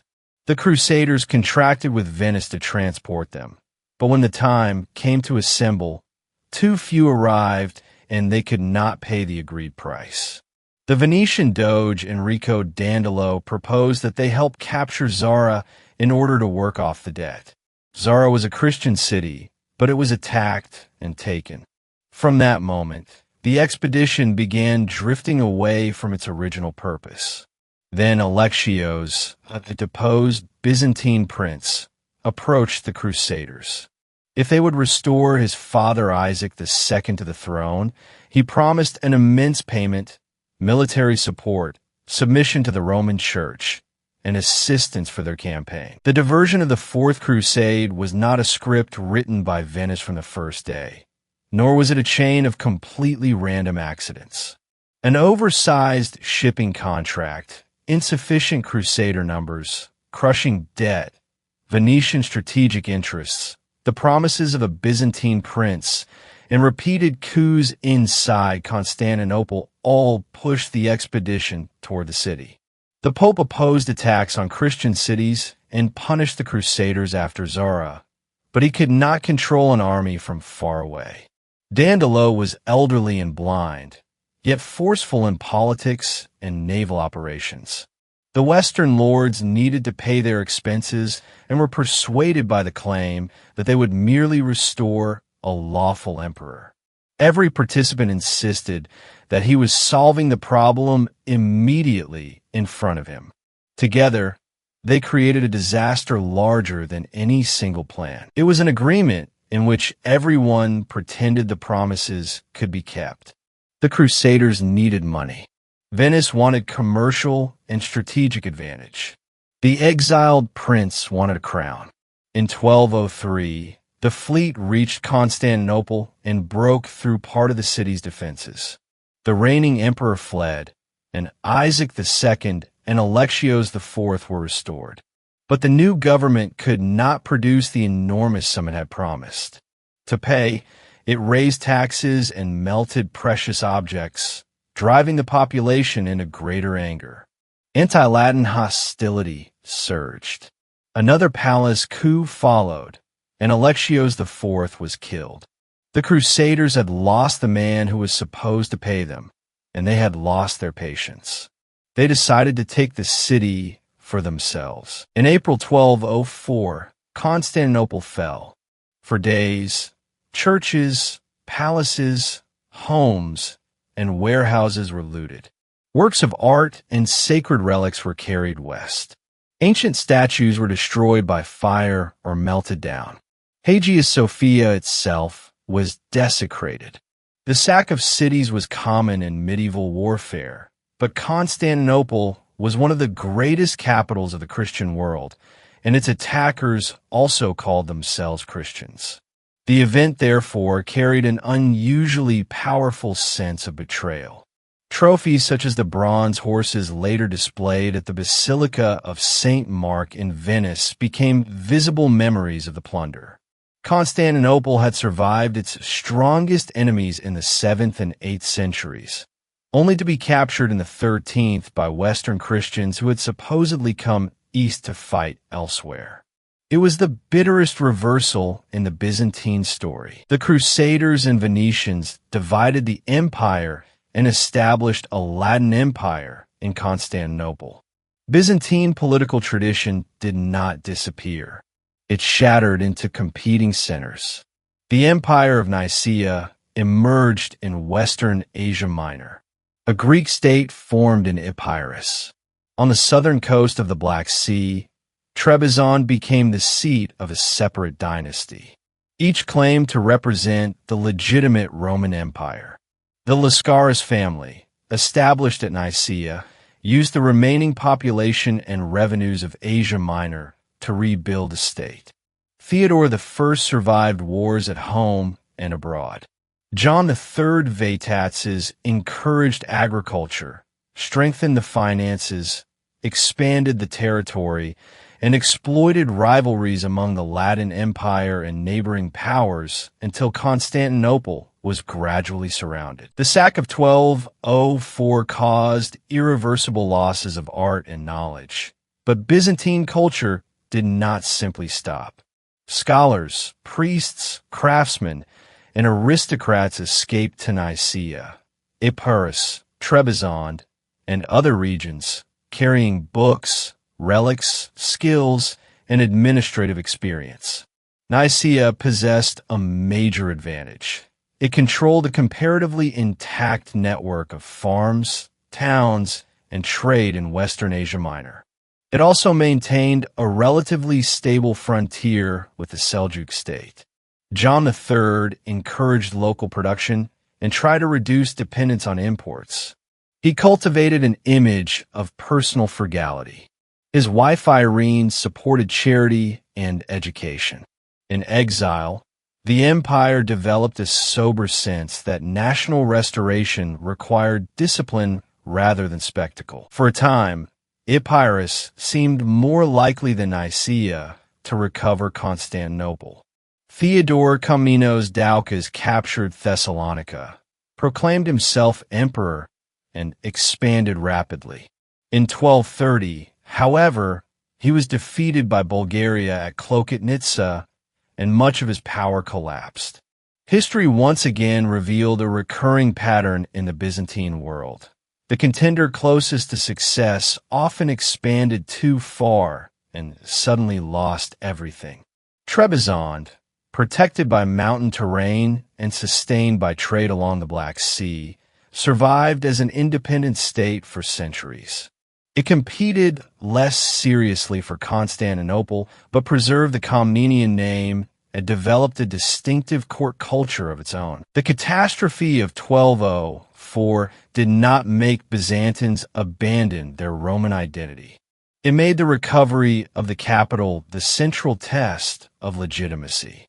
The court at Nicaea established schools and church institutions, preserved imperial ceremonies, and described exile as a temporary trial. The Latin Empire, meanwhile, lacked money, depended heavily on Venice and Western aid, and controlled an ever-shrinking territory. In 1259, the army of Nicaea defeated a coalition of Epirote and Latin powers at Pelagonia. 2 years later, the general Alexios Strategopoulos led a small force toward Constantinople on a reconnaissance mission. He learned that the main Latin garrison and the Venetian fleet were temporarily absent. Without waiting for instructions from the emperor, he acted. With help from local people, his soldiers entered through a concealed passage. In July 1261, Constantinople was recovered in what was almost an improvised night raid. The Nicene Emperor Theodore II had valued scholarship, but maintained a tense relationship with the aristocracy. He died young, leaving a child as heir. Michael Palaiologos used support from nobles and the army to become regent and then co-emperor. After Constantinople was recovered, he ordered the boy John IV blinded, ensuring that the Palaiologan dynasty would possess the crown alone. The act provoked opposition from the patriarch and a prolonged division within the church. The glory of restoration was stained from the beginning by usurpation. Once again, Byzantium showed that it could reclaim its capital from a foreign power and still fail to restrain its own hunger for power after victory. Michael VIII Palaiologos entered Constantinople and held a ceremonial triumph in Hagia Sophia. People lining the streets may truly have believed that the long nightmare was over and that the Roman Empire had returned. But the capital they recovered had been hollowed out by war, fire, and population loss. Palaces stood in ruin. Church treasures had disappeared. Trade through the ports was dominated by Venice and Genoa. The restored empire had only a fraction of the territory, population, and tax base it had possessed before 1204. Restoration was like lifting a crown from the ashes. The crown still glittered, but the man wearing it had become too thin to bear its weight. When he recovered the city in 1261, Michael was not strong enough to face every threat at once. He had to prevent a Latin reconquest, contain Epirus, watch Bulgaria and Serbia, and hold the frontier in Asia Minor. Rebuilding Constantinople carried immense symbolic importance, but it absorbed money and labor. New inhabitants were brought in. Monasteries and churches reopened. The court shifted toward the Blacherny district, while much of the old Great Palace remained abandoned. The city came back to life, but it was no longer the vast metropolis of the 12th century commanding an enormous hinterland. Restoration was a miracle. It was also the last great decision to concentrate the resources of the empire around the capital. Michael's first problem was not how to restore ancient magnificence, but how to stop the West from organizing another conquest. Some Latin rulers still dreamed of reviving their empire in Constantinople, and Charles of Anjou, king of Sicily, was particularly dangerous. Michael repaired walls and organized troops while using diplomacy to separate his opponents. He allied with Genoa, exchanging commercial privileges for naval support. After pushing Venice aside, he had allowed another Italian trading republic to penetrate deeply into the imperial economy. He also pursued union with the Church of Rome, hoping that recognition of papal supremacy would remove the religious justification for a Western attack. The Council of Lyon in 1274 proclaimed the union of the churches, but large numbers of priests, monks, and ordinary people in Constantinople rejected it. They remembered the sack of 1204 and regarded a union imposed by political fear as a betrayal of faith. Michael successfully defended the empire abroad while becoming deeply hated at home. In 1282, the people of Sicily rose against French rule, destroying Charles of Anjou's plans for an eastern campaign. Michael's money and diplomatic activity may have helped the uprising behind the scenes. Byzantium had once again used intelligence, payments, and divisions within an enemy's camp to avoid a direct war. Yet the cost of short-term safety remained. Commercial privileges reduced customs revenue. Church union created internal conflict. Rebuilding Constantinople exhausted the treasury. And because Michael concentrated on the threat from the West, the defenses of Eastern Asia Minor received less attention. The empire saved its capital while the Asian lands that supplied food, taxes, and soldiers continued to loosen from its grasp. After Michael's death, his son Andronicus II abandoned the church union and satisfied much of the domestic religious opposition. He was cultivated and personally inclined toward economy, but his decision to reduce the army, and especially the navy, had serious consequences.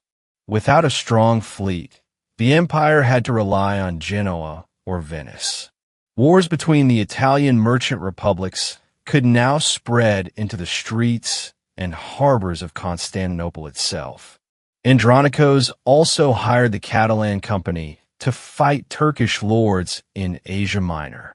The experienced mercenaries initially won impressive victories, but disputes over pay, discipline, and political power quickly turned them into a catastrophe. After their leader Roger de Flor was murdered, the company took revenge on the empire, ravaging Thrace and Macedonia before moving into Greece and establishing power of its own. Soldiers hired to rescue Byzantium had become another enemy from whom Byzantines needed rescue. In Asia Minor, the situation was becoming impossible to reverse. The Mongol expansion had transformed the balance of power in Anatolia, and the Seljuk Sultanate of Rum fragmented into a number of Turkish principalities. Byzantium hoped that these small states would fight one another and never unite into a single threat. But weakened frontier defenses, population movement, and isolated fortresses allowed them to expand steadily westward. One of these frontier states, centered on the family of Osman, did not initially appear destined to become the greatest winner. Its advantage was its position along the Byzantine border. It could attract warriors, migrants, and religious leaders, while exploiting imperial civil wars and negotiated surrenders to acquire towns and territory piece by piece. Bursa fell in 1326. Nicaea and Nicomedia followed. The Asian heartland that had once supported the revival of the empire in exile was now leaving Constantinople one city at a time. The one disaster the empire could least afford was civil war. Early in the 14th century, Andronikos II and his grandson Andronikos III fought a prolonged struggle over succession and authority. Both sides recruited support from Serbia, Bulgaria, and Turkish powers, offering territory, money, and military access in exchange for troops. Andronikos III eventually won. Working with the capable John Kanakazinos, he briefly improved the navy and administration and recovered several Aegean islands.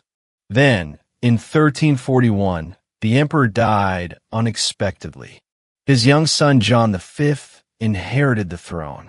Kanakazinos and the regency immediately became enemies, and an even more destructive civil war began. This conflict was not merely a quarrel among aristocrats over a crown.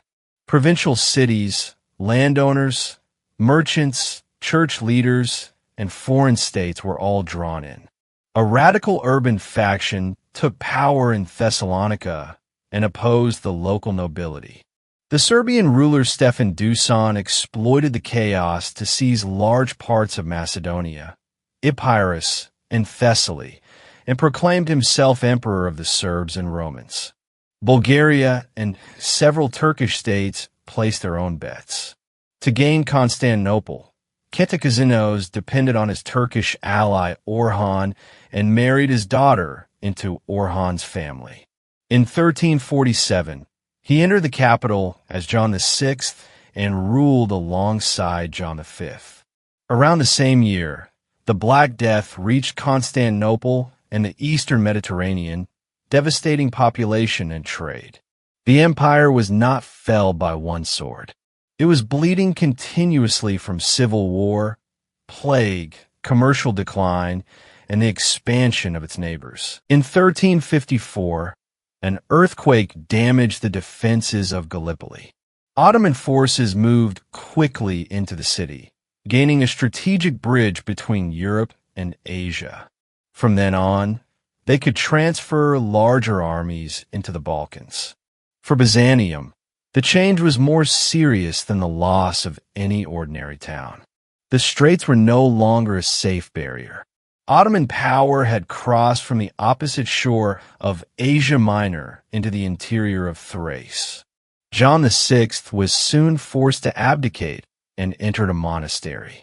John V became sole emperor, but sole rule now meant facing an ever-shrinking state alone. During the second half of the 14th century, the role of a Byzantine emperor changed in a painfully visible way. In earlier centuries, foreign envoys had traveled to Constantinople to receive titles from the emperor. Now emperors traveled abroad in search of loans and military assistance. John V went to Hungary and Italy and was even detained in Venice because of his debts. He personally accepted the faith of the Roman Church, but still failed to obtain enough soldiers. Within the dynasty, fathers, sons, and grandsons continued to fight for the throne. Andronicus IV and John VII repeatedly took Constantinople with support from Genoese, Ottoman, and other powers. Each claimant promised ports, land, tribute, or access. Members of the imperial family behaved like heirs auctioning portions of an ancestral estate that grew smaller after every sale. Ottoman armies continued expanding through the Balkans. Adrianople was captured around 1361 and gradually developed into a major center. After the Battle of the Maritsa in 1371, more Balkan rulers became Ottoman vassals. The Battle of Kosovo in 1389 further altered the balance of power in the region. Byzantium was repeatedly required to pay tribute to the Ottoman Sultan, provide troops, and even participate in Ottoman campaigns. A man who called himself Roman Emperor could also be the vassal of another ruler. Yet Constantinople still existed. Its walls still stood. Ceremonies still took place in the palace. Official documents still called the state the Empire of the Romans. Political reality had become painfully small, but the symbolic world refused to shrink with it. In 1394, the Ottoman Sultan Bayezid I began a prolonged blockade of Constantinople. Emperor Manuel II traveled across Western Europe in search of aid, visiting Venice, Paris, and London. Western courts received the educated and dignified Eastern emperor with fascination and ceremony. They offered money and promises, but little military assistance capable of transforming the situation. In 1396, a large Western army was defeated by the Ottomans at Nicopolis, destroying hopes of immediate relief. Constantinople appeared to have nothing left to do but wait. Then fate gave the empire another reprieve. In 1402, the Central Asian conqueror Timur defeated and captured Bayezid at Ankara. The Ottoman state fell in a civil war among Bayezid's sons. Byzantium recovered some coastal territory, escaped some of its tribute, and gained roughly half a century of additional life. As in so many earlier reversals, the empire had not suddenly restored its own military power. Its most dangerous enemy had been struck by an even more powerful one. Byzantine diplomats moved quickly among the Ottoman princes and supported whichever contender offered the best terms. Yet they could not alter the basic imbalance of population and resources. When the Ottoman state reunited, Constantinople faced the same problem. The calendar had simply been turned forward by a few pages. The political weakness of late Byzantium did not extinguish its culture. From the late 13th through the 14th century, scholars reorganized and studied classical philosophy, mathematics, astronomy, history, and rhetoric. Artists created church frescoes and mosaics with new emotional intensity, movement, and spatial depth. At the Chora Monastery in Constantinople, figures, flowing robes, and architectural settings were arranged with extraordinary rhythm. Thessalonica, Mistra, and other cities also became centers of thought and art. Nikephoros Gregoras studied astronomy and the calendar. George Gemistos Plethyn taught Platonic philosophy in the Peloponnese. Palaiologan princesses and aristocrats sponsored manuscripts and monasteries. This period is often called the Palaiologan Renaissance. It was not the confident celebration of a wealthy empire. It was more like a group of people living in an old house whose roof was leaking, carefully sorting their ancestors' books by lamplight. Byzantine theology also entered a profound debate during this period.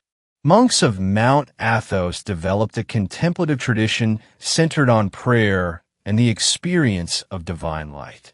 Barlaam of Calabria criticized their claims, while Gregory Palamas defended them. The argument concerned reason and experience, the essence and energies of God, and the limits of language. Palamas's position was eventually accepted within Eastern Orthodoxy. These concepts can seem difficult to a modern audience, but they reveal that even when Byzantine territory had contracted to a narrow strip, its people were still asking how human beings could know God, how far logic could reach, and whether direct experience could surpass rational explanation. Political space had narrowed. Intellectual space had not. During the 14th and 15th centuries, growing numbers of Greek scholars traveled to Italy to teach or participate in church councils. They carried manuscripts and taught the Greek language. It would be too simple to claim that the European Renaissance began because Byzantine scholars suddenly fled west after 1453. Exchanges between Italy and the Greek world had been developing for a long time, and the classical revival had many sources. Nevertheless, Byzantine scholars played an important role in preserving, interpreting, and transmitting Greek texts. One of the empire's most dramatic legacies may be that as it lost cities, its books crossed the sea and found new readers. Under Murad II, Ottoman power recovered.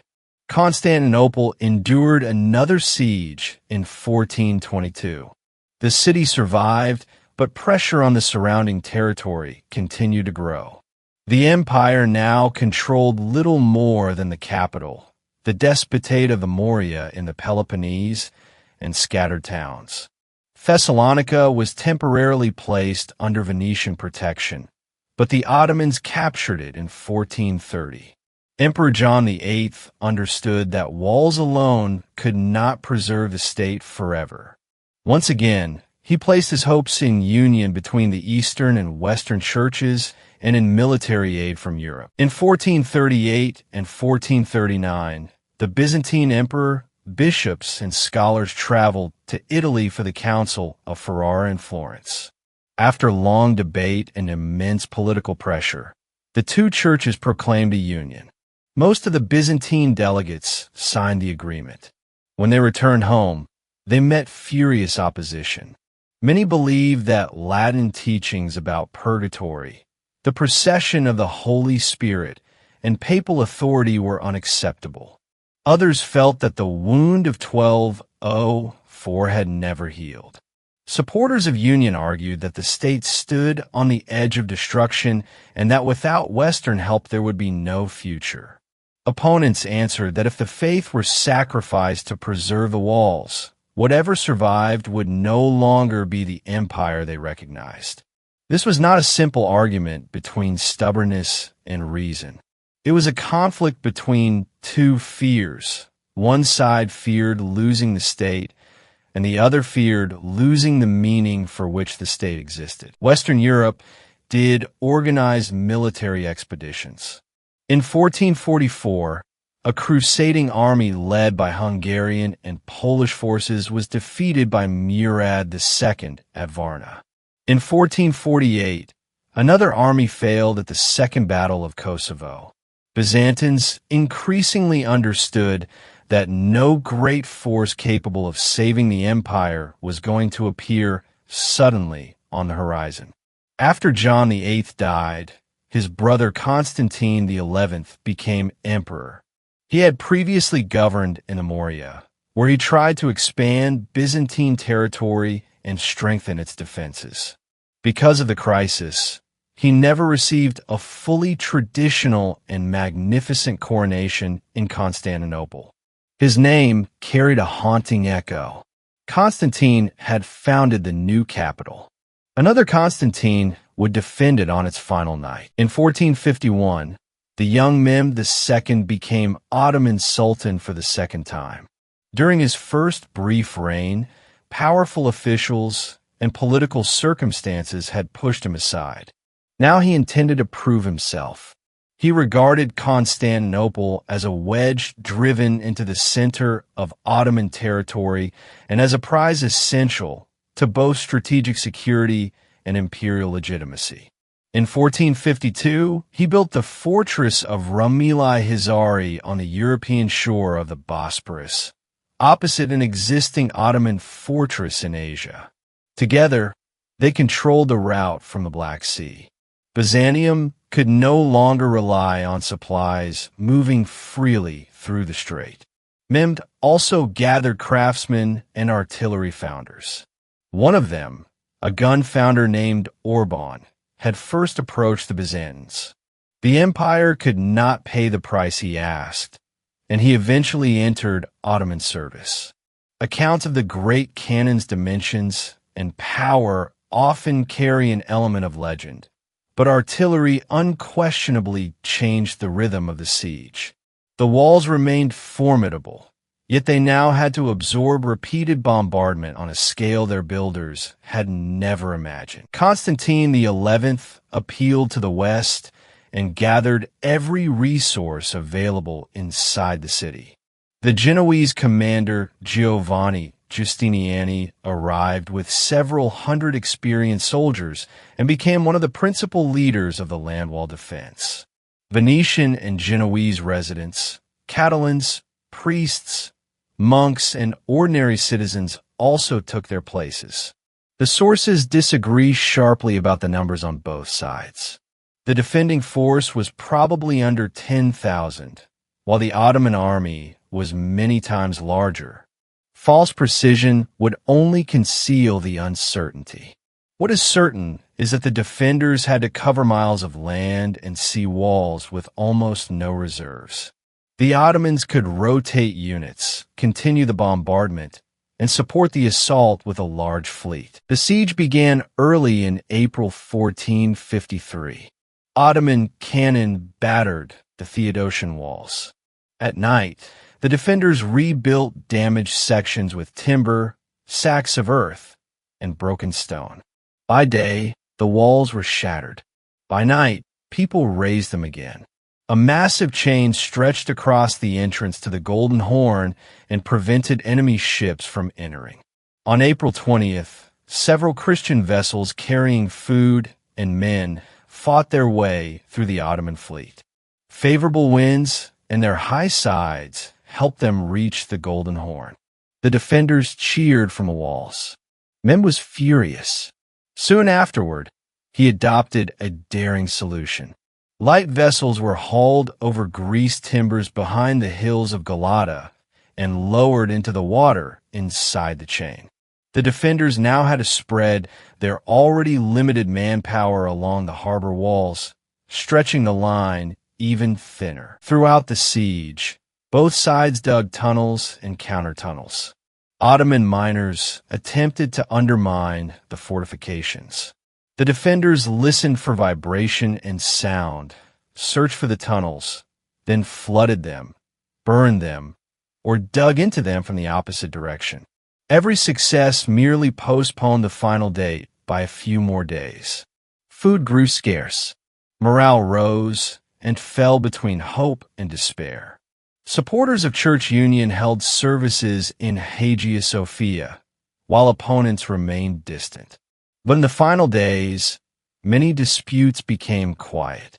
Whatever conclusion theologians might reach, the canon outside the walls would not pause to hear it. On May 28th, the Ottoman camp prepared for the general assault. Religious services were held inside the city.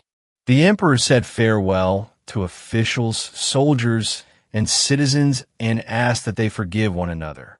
Later writers recorded his final speech, and its exact wording may have been refined. The scene required no literary improvement.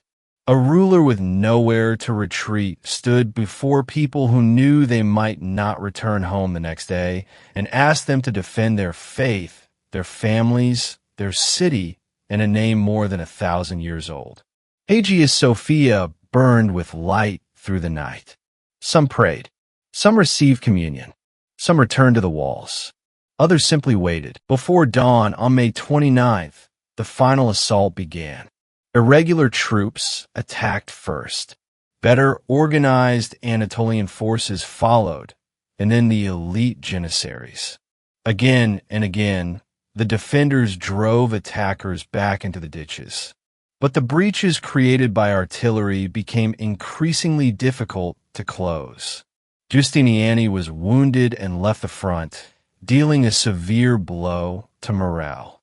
Later accounts argued over whether a small gate had been left open or whether a particular breach became the decisive point. Great battles are rarely determined by one door alone.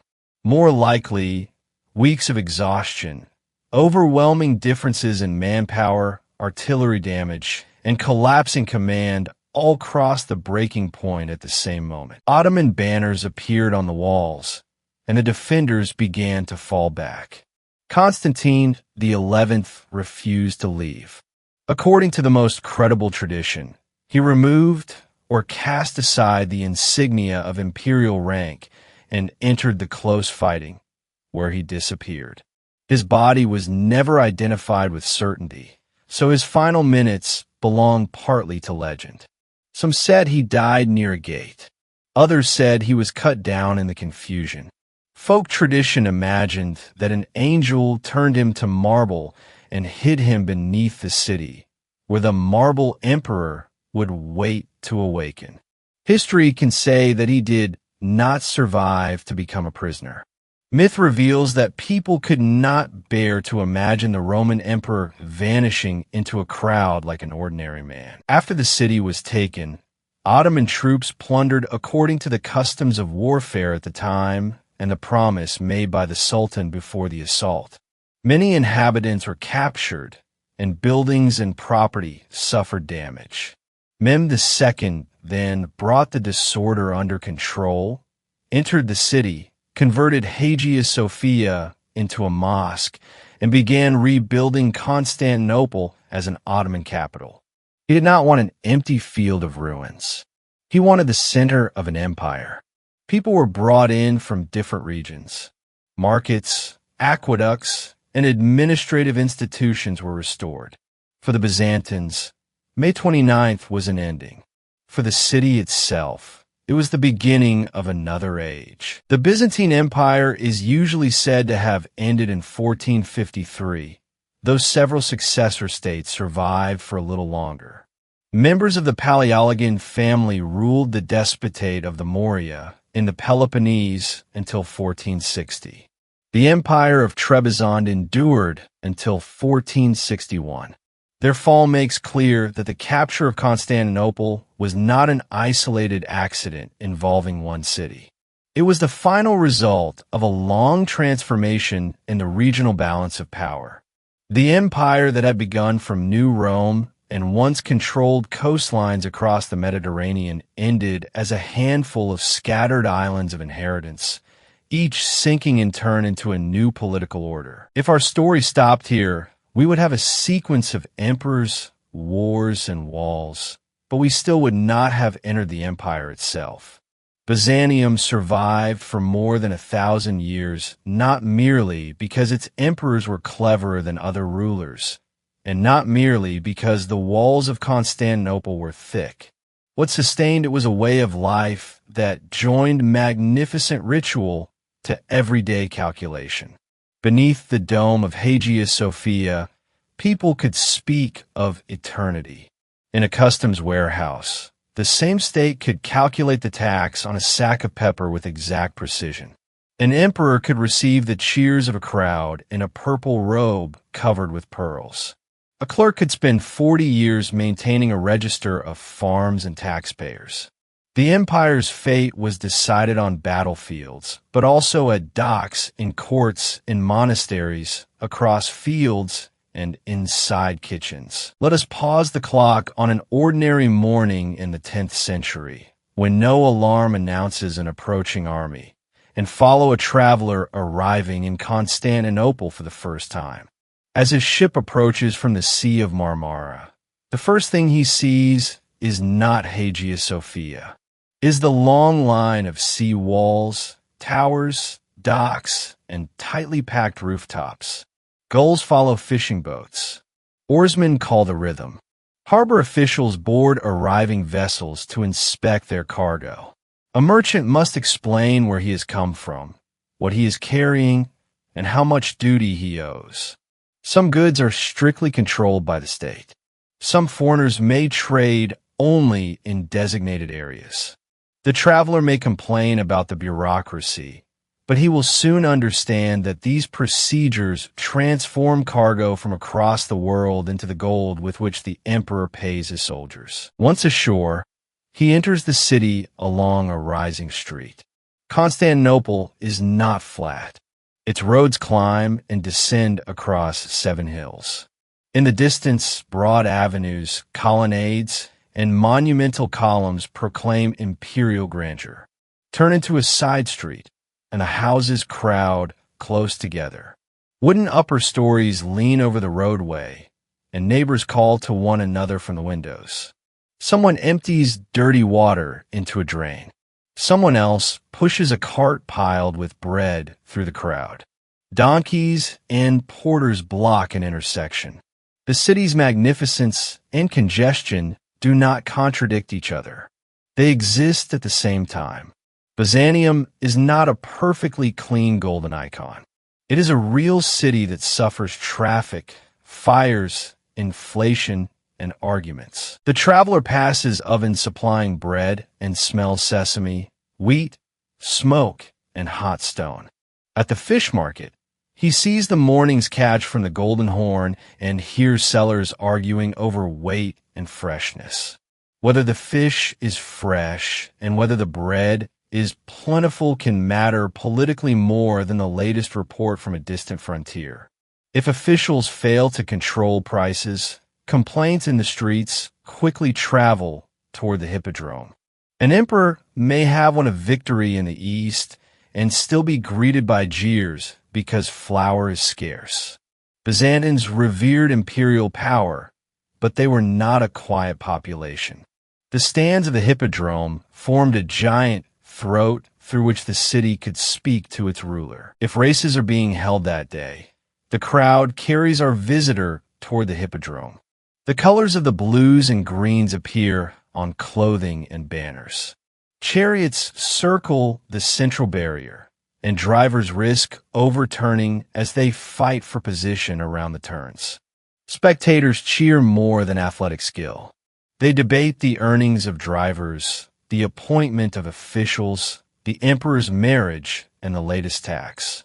After the Nika revolt, the organized political influence of the racing factions was reduced, but the hippodrome remained the place where emperor and capital watched one another. When the ruler appeared in the imperial box, the crowd acclaimed him and might also present petitions. Without microphones, the unified shouting of tens of thousands of voices was itself a form of power. Leaving the hippodrome, the traveler sees the district of the imperial palaces. An ordinary person cannot enter freely, but stories of the interior circulate everywhere. Halls paved with colored marble, a throne that rises from the floor, metal lions and birds, attendants in uniforms of different colors, and ambassadors bowing according to an exact sequence. Every movement in court ceremony tells the visitor that although the world beyond the palace may be chaotic, order still surrounds the emperor. A foreign envoy may know that the empire has just lost a fortress on the frontier. Yet after passing through curtain after curtain, hearing music, smelling incense, and finally seeing the sovereign in purple, he instinctively lowers his voice. Byzantium's greatest illusion was not making a golden lion roar. It was making limited power appear connected to the entire memory of ancient Rome. At midday, the traveler may enter a small eating house and find bread, cheese, olives, beans, fish, and a seasoned sauce. Wealthy tables offer meat, sweet wine, imported spices, and fine vessels. The poor depend more heavily on porridge, vegetables, and inexpensive fish. On a day of fasting, religious rules restrict many foods. Feasts and fasts divide the Byzantine year into seasons with different flavors. The history of a state may be written in wars. The history of ordinary people is often written in details as simple as whether meat may be eaten today. In the afternoon, he may follow a crowd into Hagia Sophia. The exterior appears massive and heavy. Inside, the space suddenly opens upward. Marble columns have come from different regions. Walls and vaults catch and return the light. Windows at the base of the dome make the roof seem suspended above the building. When a service begins, choral sound moves through the immense space. Incense rises, and figures against golden backgrounds appear to look down from the walls. A first-time visitor may not understand the theology, but he understands what the building is saying. The emperor's city is joined to a sacred order. The famous story that envoys of the Rus chose Byzantine Christianity because they were overwhelmed by its worship may have been shaped by later literary imagination. It endured because Hagia Sophia genuinely could combine religion, architecture, music, light, and political authority into a single overpowering experience. Outside the church, our traveler may encounter a public procession. The emperor, the patriarch, sacred relics, military standards, and guilds move through the streets in a prescribed order. People pray before icons while also noticing which official stands closest to the emperor. Byzantine ceremony is never only devotion. It is also a public announcement. A person who cannot read an imperial decree can still observe who wears which color and who walks in front of whom, and from those details guess how power at court has changed. The people of the capital develop a trained political eye. They read news from robes, positions, and seating arrangements. As evening approaches, foreign merchants in the harbor districts gather within their own communities. Venetians, Genoese, Rus, Armenians, Syrians, and Jewish traders speak different languages and live under different legal customs. Some groups possess churches, warehouses, and judicial privileges of their own.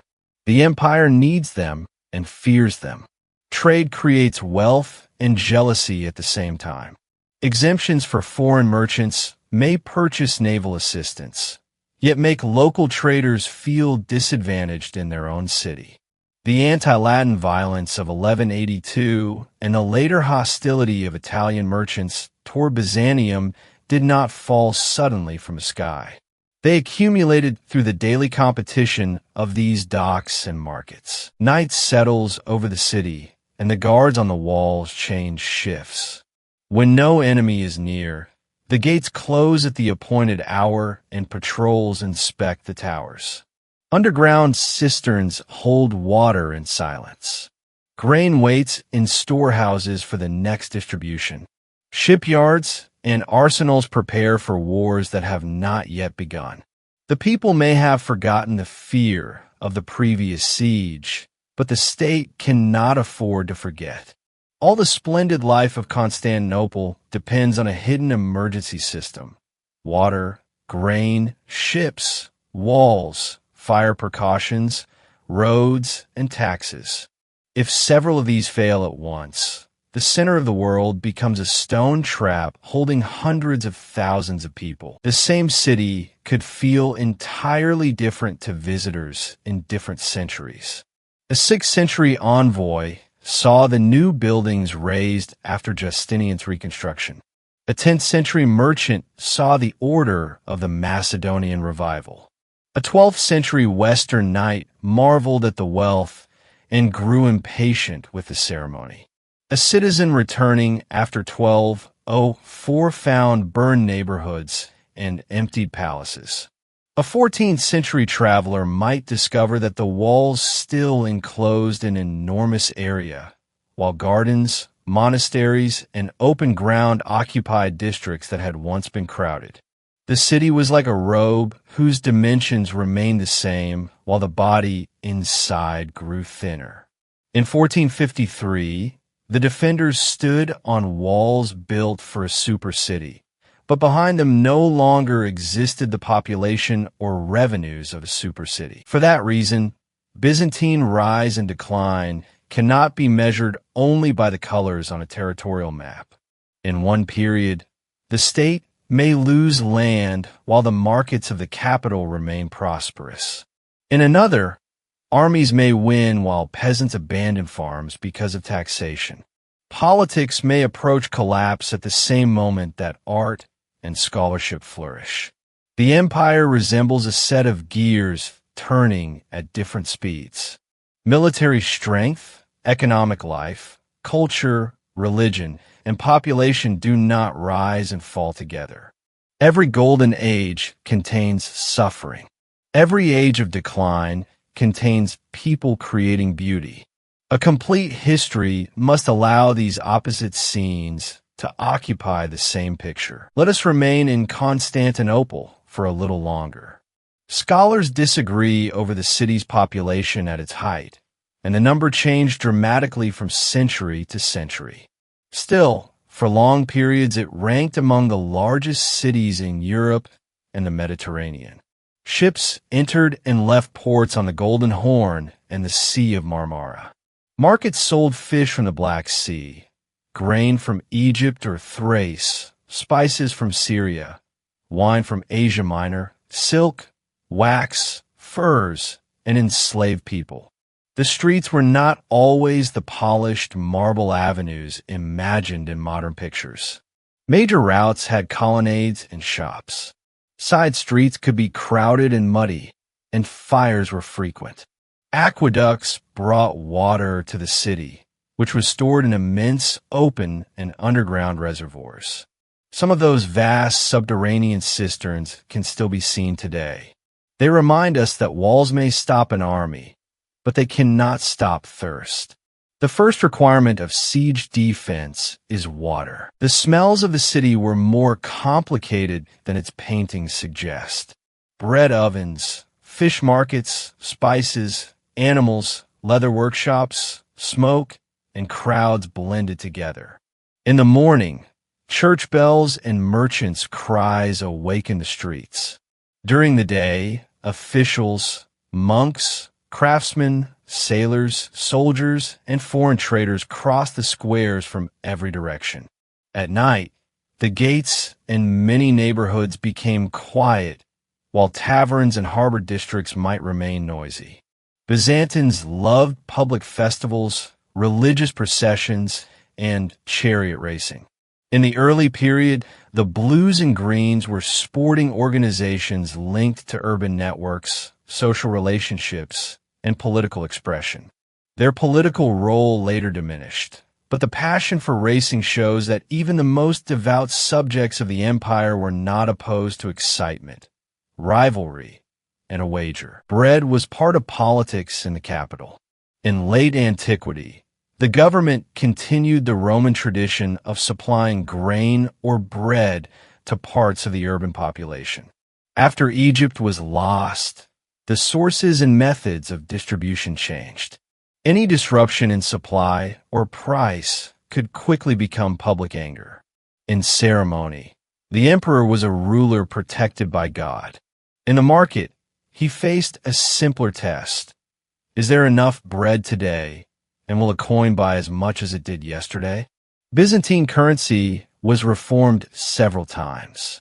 The gold solidus and its successors remained highly stable for centuries and became trusted money in long-distance trade. During the 11th century, the purity of the gold coin declined. Alexios I introduced a new coinage to restore confidence. In the late empire, repeated debasement turned financial weakness into something visible in the weight and metal content of every coin. Frontiers might be drawn vaguely. Money told merchants, quite honestly, how much strength remained in the government. Ordinary farmers formed the most important majority of the population. They grew wheat and barley, grapes and olives, and raised sheep, goats, and cattle. They paid taxes or rents to the state, landowners, or the church. Landholding differed greatly from one region and century to another, and 1,000 years cannot be reduced to one label. Large estates existed in the early period alongside many independent smallholders. In the Middle centuries, the government sometimes tried to protect free peasants who carried tax and military obligations, though powerful families often absorbed their land. In the later empire, grants linked rights to income with service, but these arrangements were not identical to the classic forms of Western European feudalism. Byzantium was not a single society in which every peasant was permanently tied to the soil. Its reality was a stack of overlapping rights.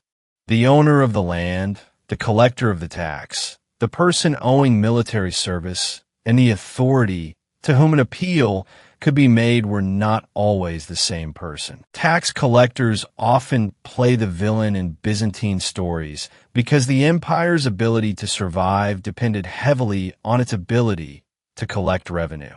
As long as a government could register land, estimate production, and gather taxes in money or goods, it could maintain armies and cities.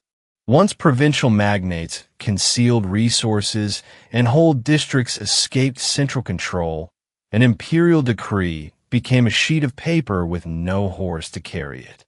The heavy burdens of Justinian's reign, the fiscal reorganization of the 7th century crisis, Macedonian attempts to restrain great landowners, the Comnenian concentration of family resources, and a late empire's surrender of tax privileges to merchants and foreign powers may look different on the surface.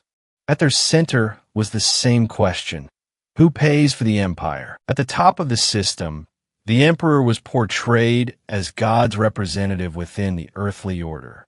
Yet Byzantium never developed a simple and absolute law of inheritance by the eldest son. Blood mattered, but it was not the only qualification.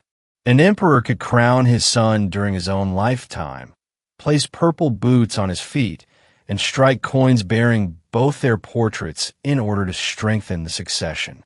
The army, senate, church, palace, and people of Constantinople could still raise someone else. A man who seized the palace, received coronation from the patriarch, and persuaded the bureaucracy to continue working might successfully present a coup as the will of God. The Byzantine throne was therefore sacred and dangerous at the same time. It resembled a jeweled chair that everyone insisted could be occupied only by a lawful ruler, while rival candidates kept arriving with soldiers to prove that they were lawful. To be born in the purple was one of the most fascinating claims to legitimacy. Inside the great palace stood a chamber lined with purple stone in which imperial children could be born. A child born there while a parent already reigned received a special title and was considered surrounded from birth by the authority of a legitimate dynasty. Yet even birth in the purple offered no guarantee of safety. Princes were deposed, exiled, or sent to monasteries. Byzantine politics often used mutilation to prevent a rival from returning, because traditional ideas held that an emperor should possess an unblemished body. Blinding and the cutting of noses therefore appeared as political punishments, though they did not always work. Justinian II recovered the throne after losing his nose, proving that political rules function only while enough people agree to obey them. In later centuries, monastic retirement and other methods of confinement became more common. Eunuchs played major roles in the palace and the administration. Because they were normally unable to found a conventional father-to-son dynasty, emperors sometimes considered them suitable for positions close to the bedchamber, treasury, diplomatic service, or army. Narses is the most famous example, a palace eunuch who also commanded the reconquest of Italy. Byzantine attitudes toward eunuchs were complex. Literature often mocked them, while in practical government, they could become some of the most powerful people in the empire. Byzantium transformed what society treated as a limitation into a specialized function within the machinery of power. This was neither inclusion in the modern sense nor simple exclusion. It was a highly institutionalized arrangement of status and authority. The position of women cannot be summarized as either complete powerlessness or equality. Law and social convention were broadly male-dominated, and marriage, property, and family strategy shaped women's lives. Yet an empress could maintain a court of her own, sponsor monasteries, and influence appointments in foreign policy. A widow or mother serving as regent could govern directly. Theodora, Irene, the later Theodora who restored icons, and the sisters Zoe and Theodora all exercised supreme authority under different circumstances. Aristocratic women connected family alliances through marriage and left visible marks through monasteries, charities, education, and literary patronage. When Anna Comnene wrote history, she was not only recording her father's reign, she was demonstrating that a woman could master classical rhetoric and political judgment. Women outside the elite might run shops, work in textiles, manage household property, or enter religious communities. Their voices are quieter in sources written largely by elite men, but they are not absent. Monasteries were among the most important institutions in Byzantine society. They are sometimes imagined as places of retreat from reality.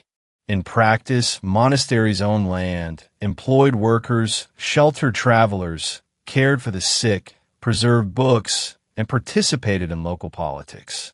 Emperors endowed them in exchange for prayer and reputation. Aristocrats entered them in old age to escape political danger. Opponents of the government could use the moral authority of monks to challenge imperial policy. During iconoclasm, many monks defended images. In a late empire, the contemplative tradition of Mount Athos shaped major theological debates. Monastic life emphasized renunciation, but renunciation did not always mean separation from power. A monastery might stand far from a city and still control estates and networks extending across several provinces. The Patriarch of Constantinople was neither an independent pope, ruling beyond the state, nor an ordinary official whom the emperor could manipulate without resistance.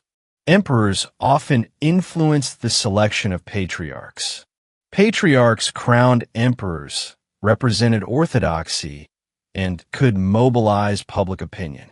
When the two authorities cooperated, imperial ritual presented earthly and heavenly order as reflections of one another. When they clashed, an emperor might exile a patriarch, while a patriarch might refuse to recognize an imperial marriage or policy. The bitter dispute over Leo VI's fourth marriage demonstrated that even an emperor could not cross every ecclesiastical boundary at will. The phrase, union of church and state, is too simple. Byzantium was more like two forms of authority living under one roof and arguing for centuries about where the furniture should stand. Religious ritual shaped everyday time. Festivals determined public processions. The commemorations of saints formed local identities. Birth, marriage, death, and burial were accompanied by established prayers. Relics and icons were understood as points of contact between the human and divine worlds. During sieges, people carried images of the Virgin around the walls. During epidemics or famine, communities organized prayer and charity. A modern viewer who sees only superstition misses the practical social role of these acts. Ritual gave fear a shared language. It helped city dwellers believe that they belonged to the same story and created a visible relationship between emperor and people. Religious passion could also become exclusion and violence. Accusations of heresy, doctrinal conflict, and coercive policies led to exile and oppression. That was also part of the empire's reality. The Byzantine army was far more complicated than an image of armored cavalry supported by Greek fire. The early Eastern Roman forces continued the structures of the late empire, including frontier troops, mobile field armies, and many allied or foreign contingents. After the crises of the 7th century, regional forces developed closer ties to the themes, while the central government retained elite units. During the expansion of the 10th century, heavy cavalry, mounted archers, infantry, engineers, and logistical services operated together.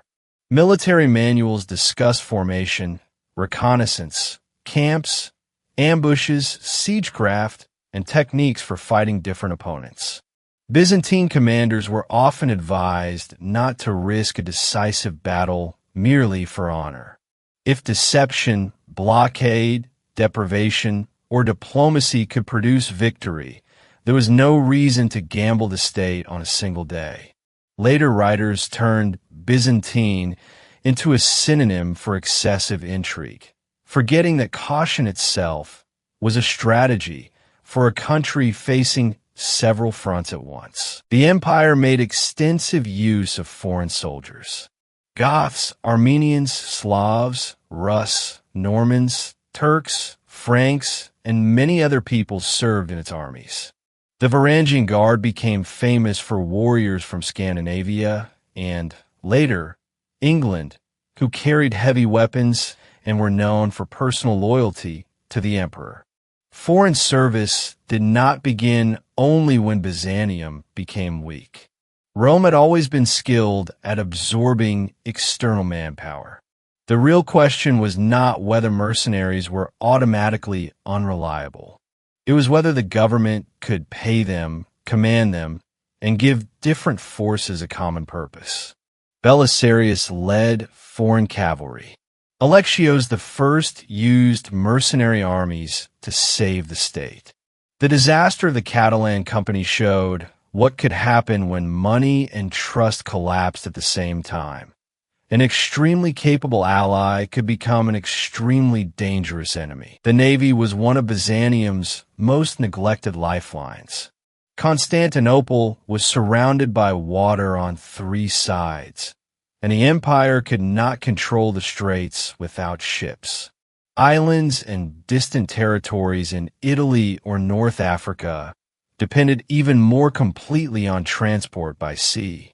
Horde warships could maneuver quickly and carried missile weapons on their decks and bows.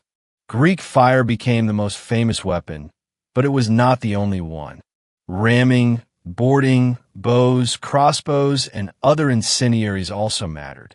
When the navy was strong, the empire could keep routes open even while hostile armies surrounded the capital by land. When the fleet declined, emperors had to depend on Venetians or Genoese. The decision of Andronicus II to reduce the navy had such lasting consequences because he did not merely eliminate a collection of ships. He weakened the empire's ability to decide the rules of maritime war and trade for itself. Diplomacy was another army, one that could not be seen. When Byzantium paid tribute, its enemies and later historians often laughed. Byzantine officials made a different calculation. How much would a war cost? How many years could a payment purchase? Could a marriage bring an enemy prince onto the imperial side? Titles became a kind of currency requiring little metal. Missionaries, merchants, and envoys became sources of information. Exiled foreign princes were welcomed, preserved, and sometimes sent home when the political moment was right.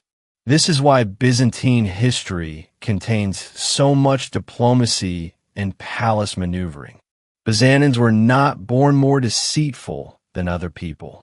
They simply lacked enough armies to turn every problem into a direct war. The empire also knew how to manufacture a sense of centrality.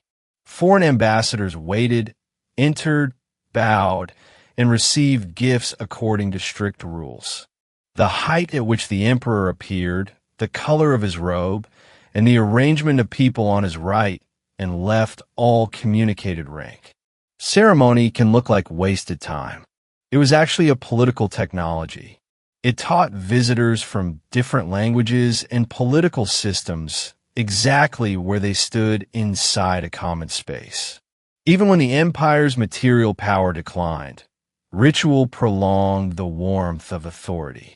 A 14th century emperor might pay tribute to a neighbor and still appear in his own documents at the summit of the Roman world. This can be dismissed as self-deception.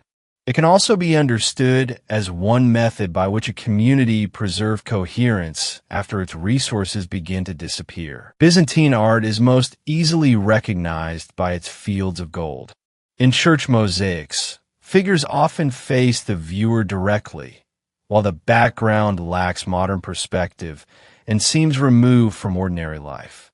But this art was never trying to make saints look like pedestrians in a street. Gold was not the natural sky. It represented a sacred realm outside ordinary time. Proportion, gesture, and posture serve hierarchy and ritual. The architecture of Hagia Sophia made light itself into a building material, causing the weight of stone to seem to dissolve. Icons followed inherited types and did not usually celebrate the individual artist's display of novelty. Their faces, hands, layers of color, and carefully repeated forms sought a sense of spiritual presence. Images were not merely decoration. They participated in worship. That is why the icon controversy mattered so much. Byzantine art was not composed only of solemn sacred figures. Ivory boxes could display classical myth and hunting scenes. Animals and comic creatures appeared in the margins of manuscripts. Aristocrats wore enamel jewelry, and silk textiles carried lions, eagles, and imaginary beasts. The court enjoyed stories of ancient heroes. Ordinary people listened to accessible saints' lives, military epics, and folktales. The poem of Digenis Acritas told of a frontier hero and combined Byzantine and Arab elements. It reminds us that a frontier was not a clean line separating cultures. It was a region in which trade, marriage, violence, language, and storytelling crossed one another. Education was concentrated in cities and among elites, but literacy was needed throughout administration, commerce, and the church. Children began with letters, psalms, and classical grammar. Advanced students might study rhetoric, philosophy, law, or medicine. Homer and other ancient authors remained central to language education, even after society had become deeply Christian. Byzantines did not necessarily regard the reading of pagan classics as a betrayal of faith. Through commentary, selection, and reinterpretation, they incorporated ancient knowledge into a Christian world. This continuity is one reason it is so difficult to draw a sharp line in Byzantine history and say that antiquity ended here and the Middle Ages began there. Antiquity did not leave when a door was closed. It changed clothing and continued living in the same house. Medicine combined classical theory, practical treatment, religious care, and charitable institutions. Constantinople and other cities contained hospital-like foundations sponsored by the church or imperial family, with beds and medical staff. Physicians read the traditions of Hippocrates and Galen and used herbs, diet, and surgery. Patients also prayed to saints, wore protective objects, or traveled to shrines. Modern culture tends to separate medicine and religion completely. A Byzantine patient might ask a physician to examine the body and a priest to pray, seeing no contradiction. During plague, none of these methods could prevent mass transmission. They could still help communities organize care and burial. Law entered family life in very specific ways. Marriage required recognition from both church and state. Divorce was possible under certain conditions. Widows possessed defined property rights, and dowries received legal protection. New imperial laws adjusted inheritance, marriage, and ecclesiastical claims. Legal texts declare an ideal order. Actual enforcement depended on local officials, relationships, and wealth. The rich could hire advocates and appeal to higher courts. The poor were more vulnerable to abuse by officials. Seals, contracts, and records of litigation reveal an empire sustained not only by grand principles, but by countless people arguing over who owned a field, who owed a tax, and who had rights to a dowry. Merchants occupied an ambiguous position. The state needed them to carry grain, silk, and luxury goods, and feared hoarding and speculation. Guilds and occupations were regulated to different degrees, and officials controlled some essential products. Silk production was especially connected to the palace and state. The traditional story of sericulture entering the empire during Justinian's reign says that monks smuggled silkworm eggs inside hollow staffs. Whatever the exact details, Byzantium did develop an advanced silk industry. Purple dyes and certain patterns were associated with imperial authority. When an emperor sent silk to a foreign ruler, he was giving away a piece of propaganda that could be worn on the body. Food varied enormously by region and social class. Most people relied on bread, porridge, legumes, vegetables, olives, cheese, and fish. Those with greater means consumed more meat, spices, and sweets. Religious fasting shaped the menu on many days of the year, restricting meat, dairy products, or oil.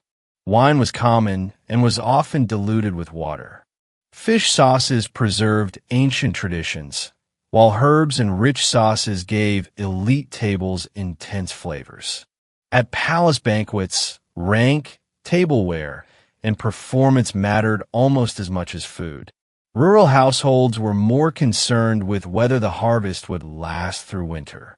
All the empire's theology and war eventually arrived at one table. What will we eat today? And will there be anything left tomorrow? Natural disaster also shaped the empire again and again.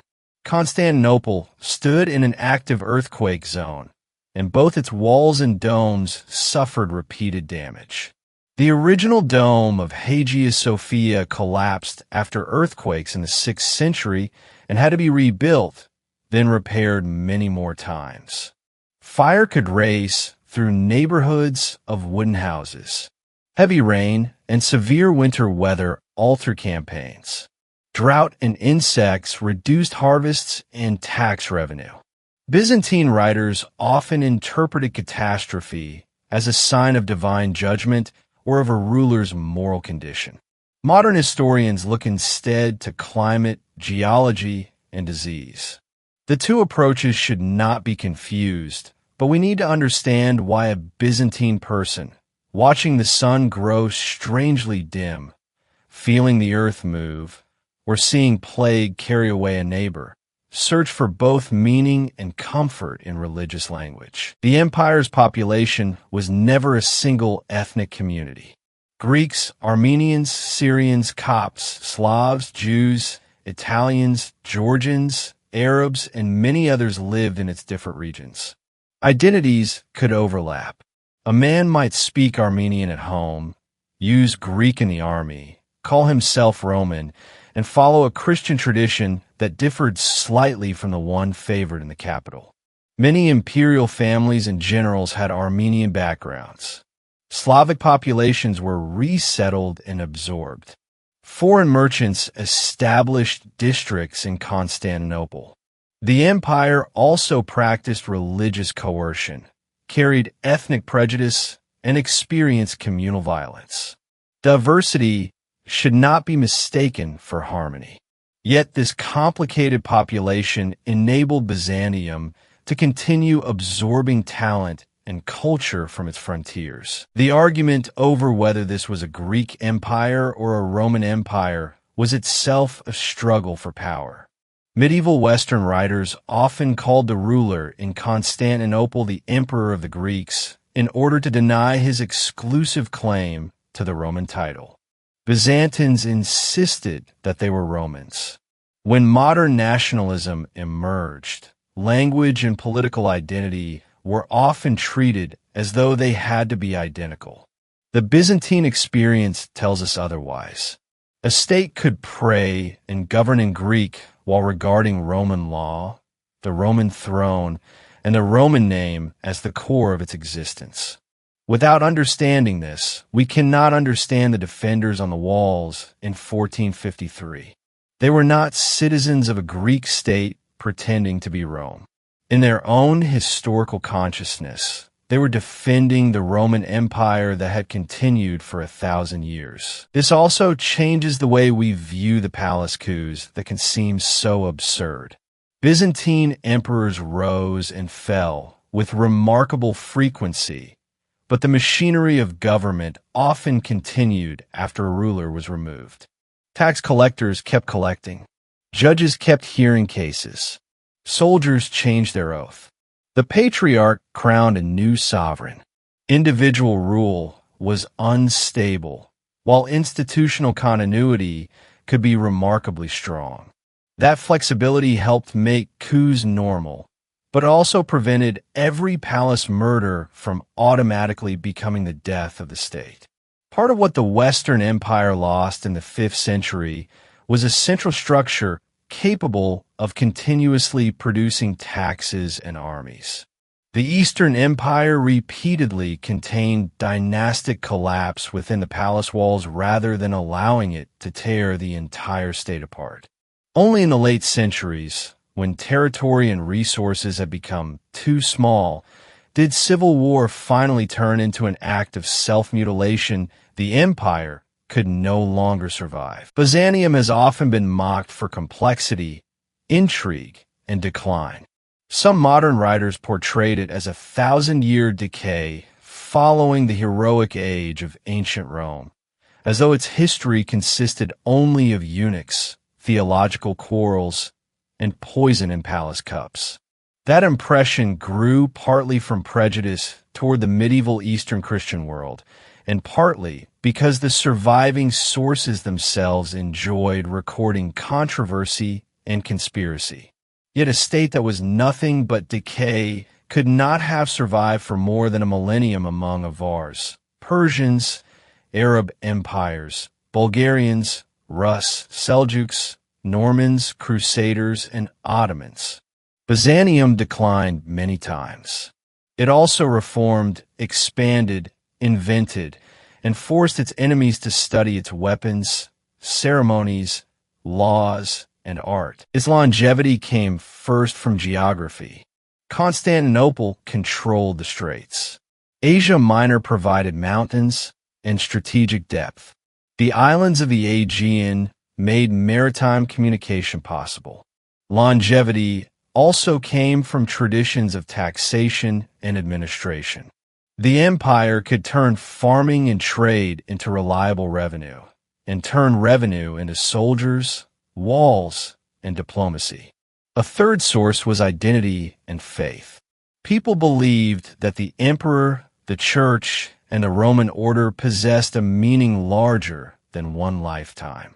Even when an emperor was hated, the state itself could still seem worth preserving. Finally, Byzantium survived by adaptation. It changed from a Latin-speaking Mediterranean empire into a Greek-speaking regional power, from a state supported by great field armies into one defended through themes, and later into an empire of aristocratic households, allied contingents, and mercenaries. None of these arrangements was perfect. Each prolonged the life of the state. Its failures also had no single cause.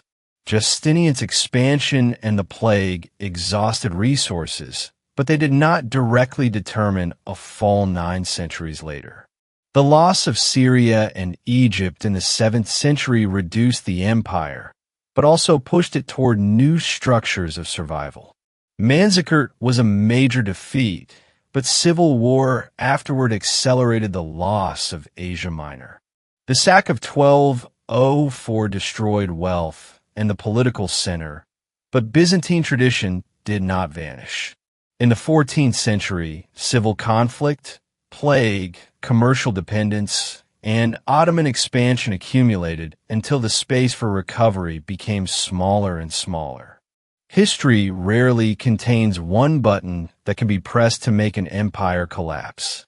More often, each generation exchanges a little of the future for survival in the present, until the final generation discovers that no future remains to trade. So we return to the morning with which we began. Why did Byzantium survive until 1453?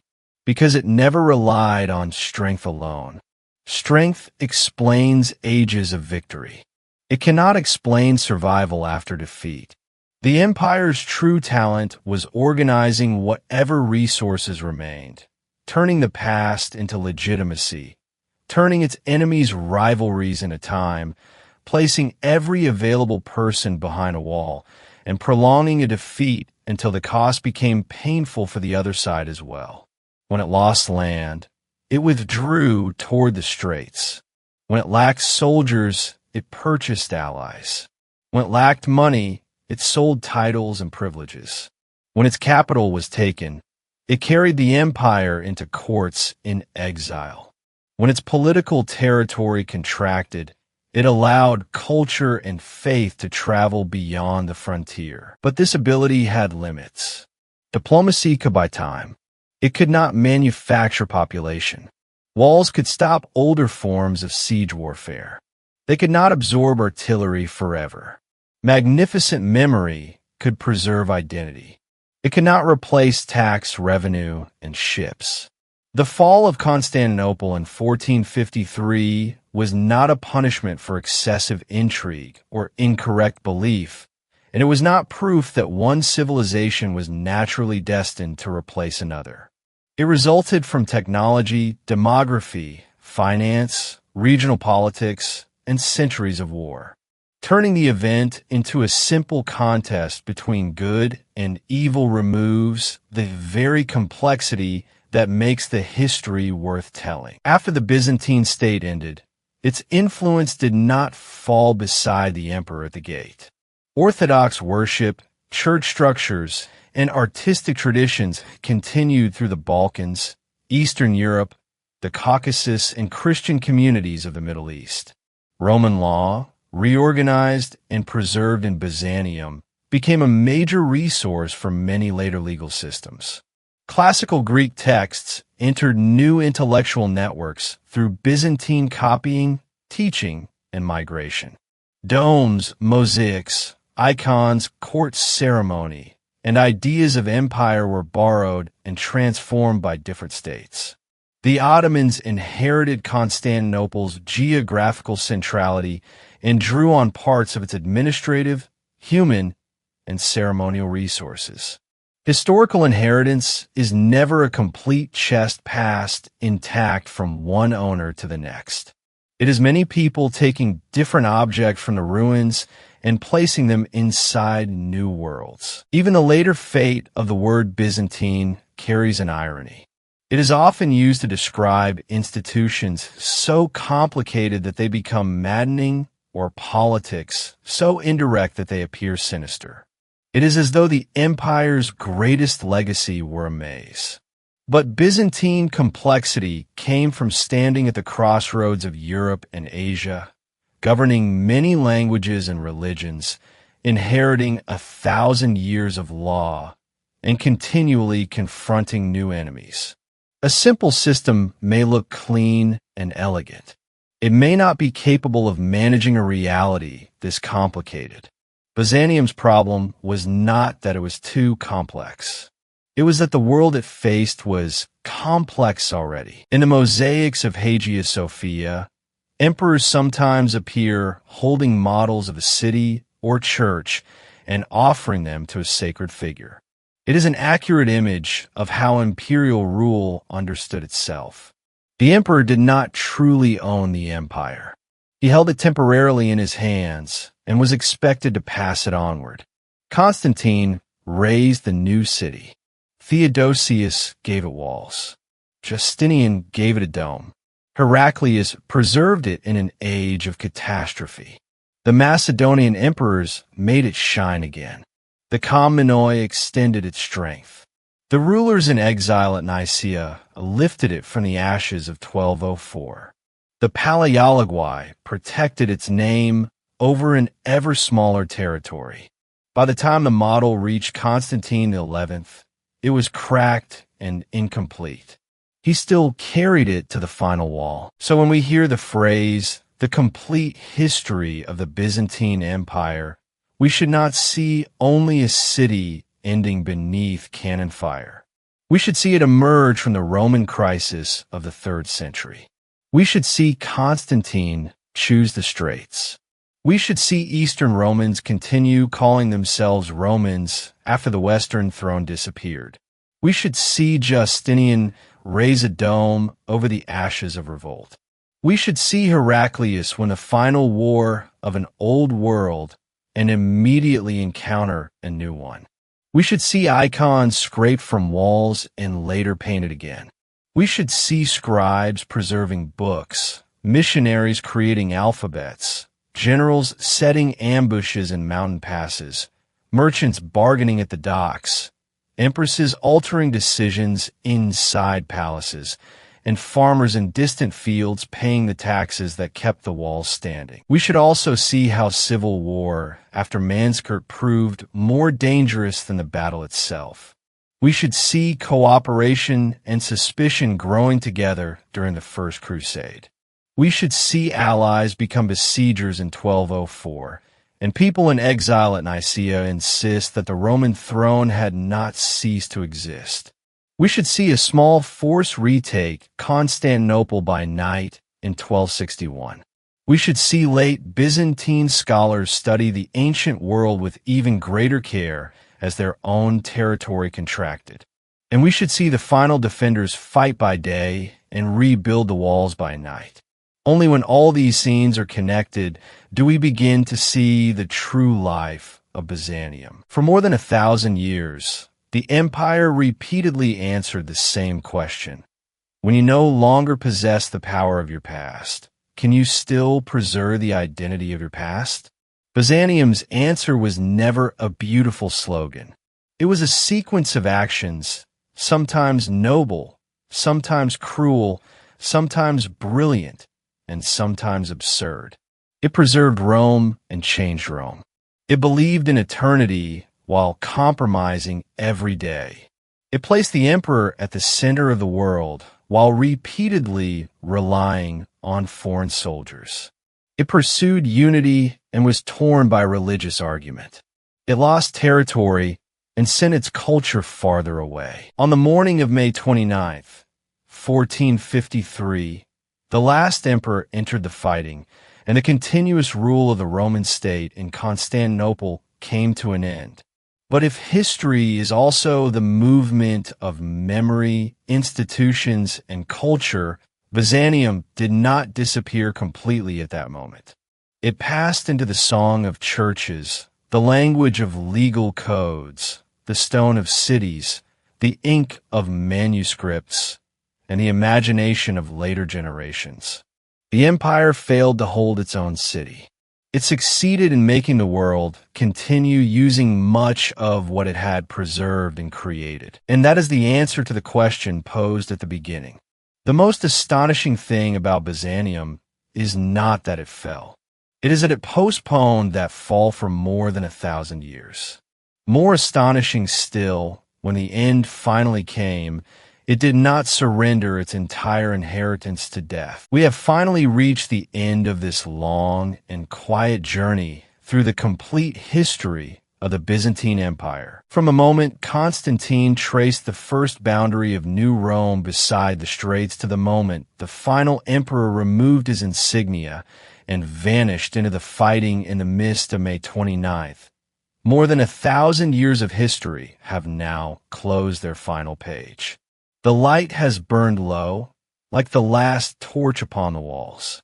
There is nothing left to do now but rest. If you're still awake, you do not need to struggle against sleep.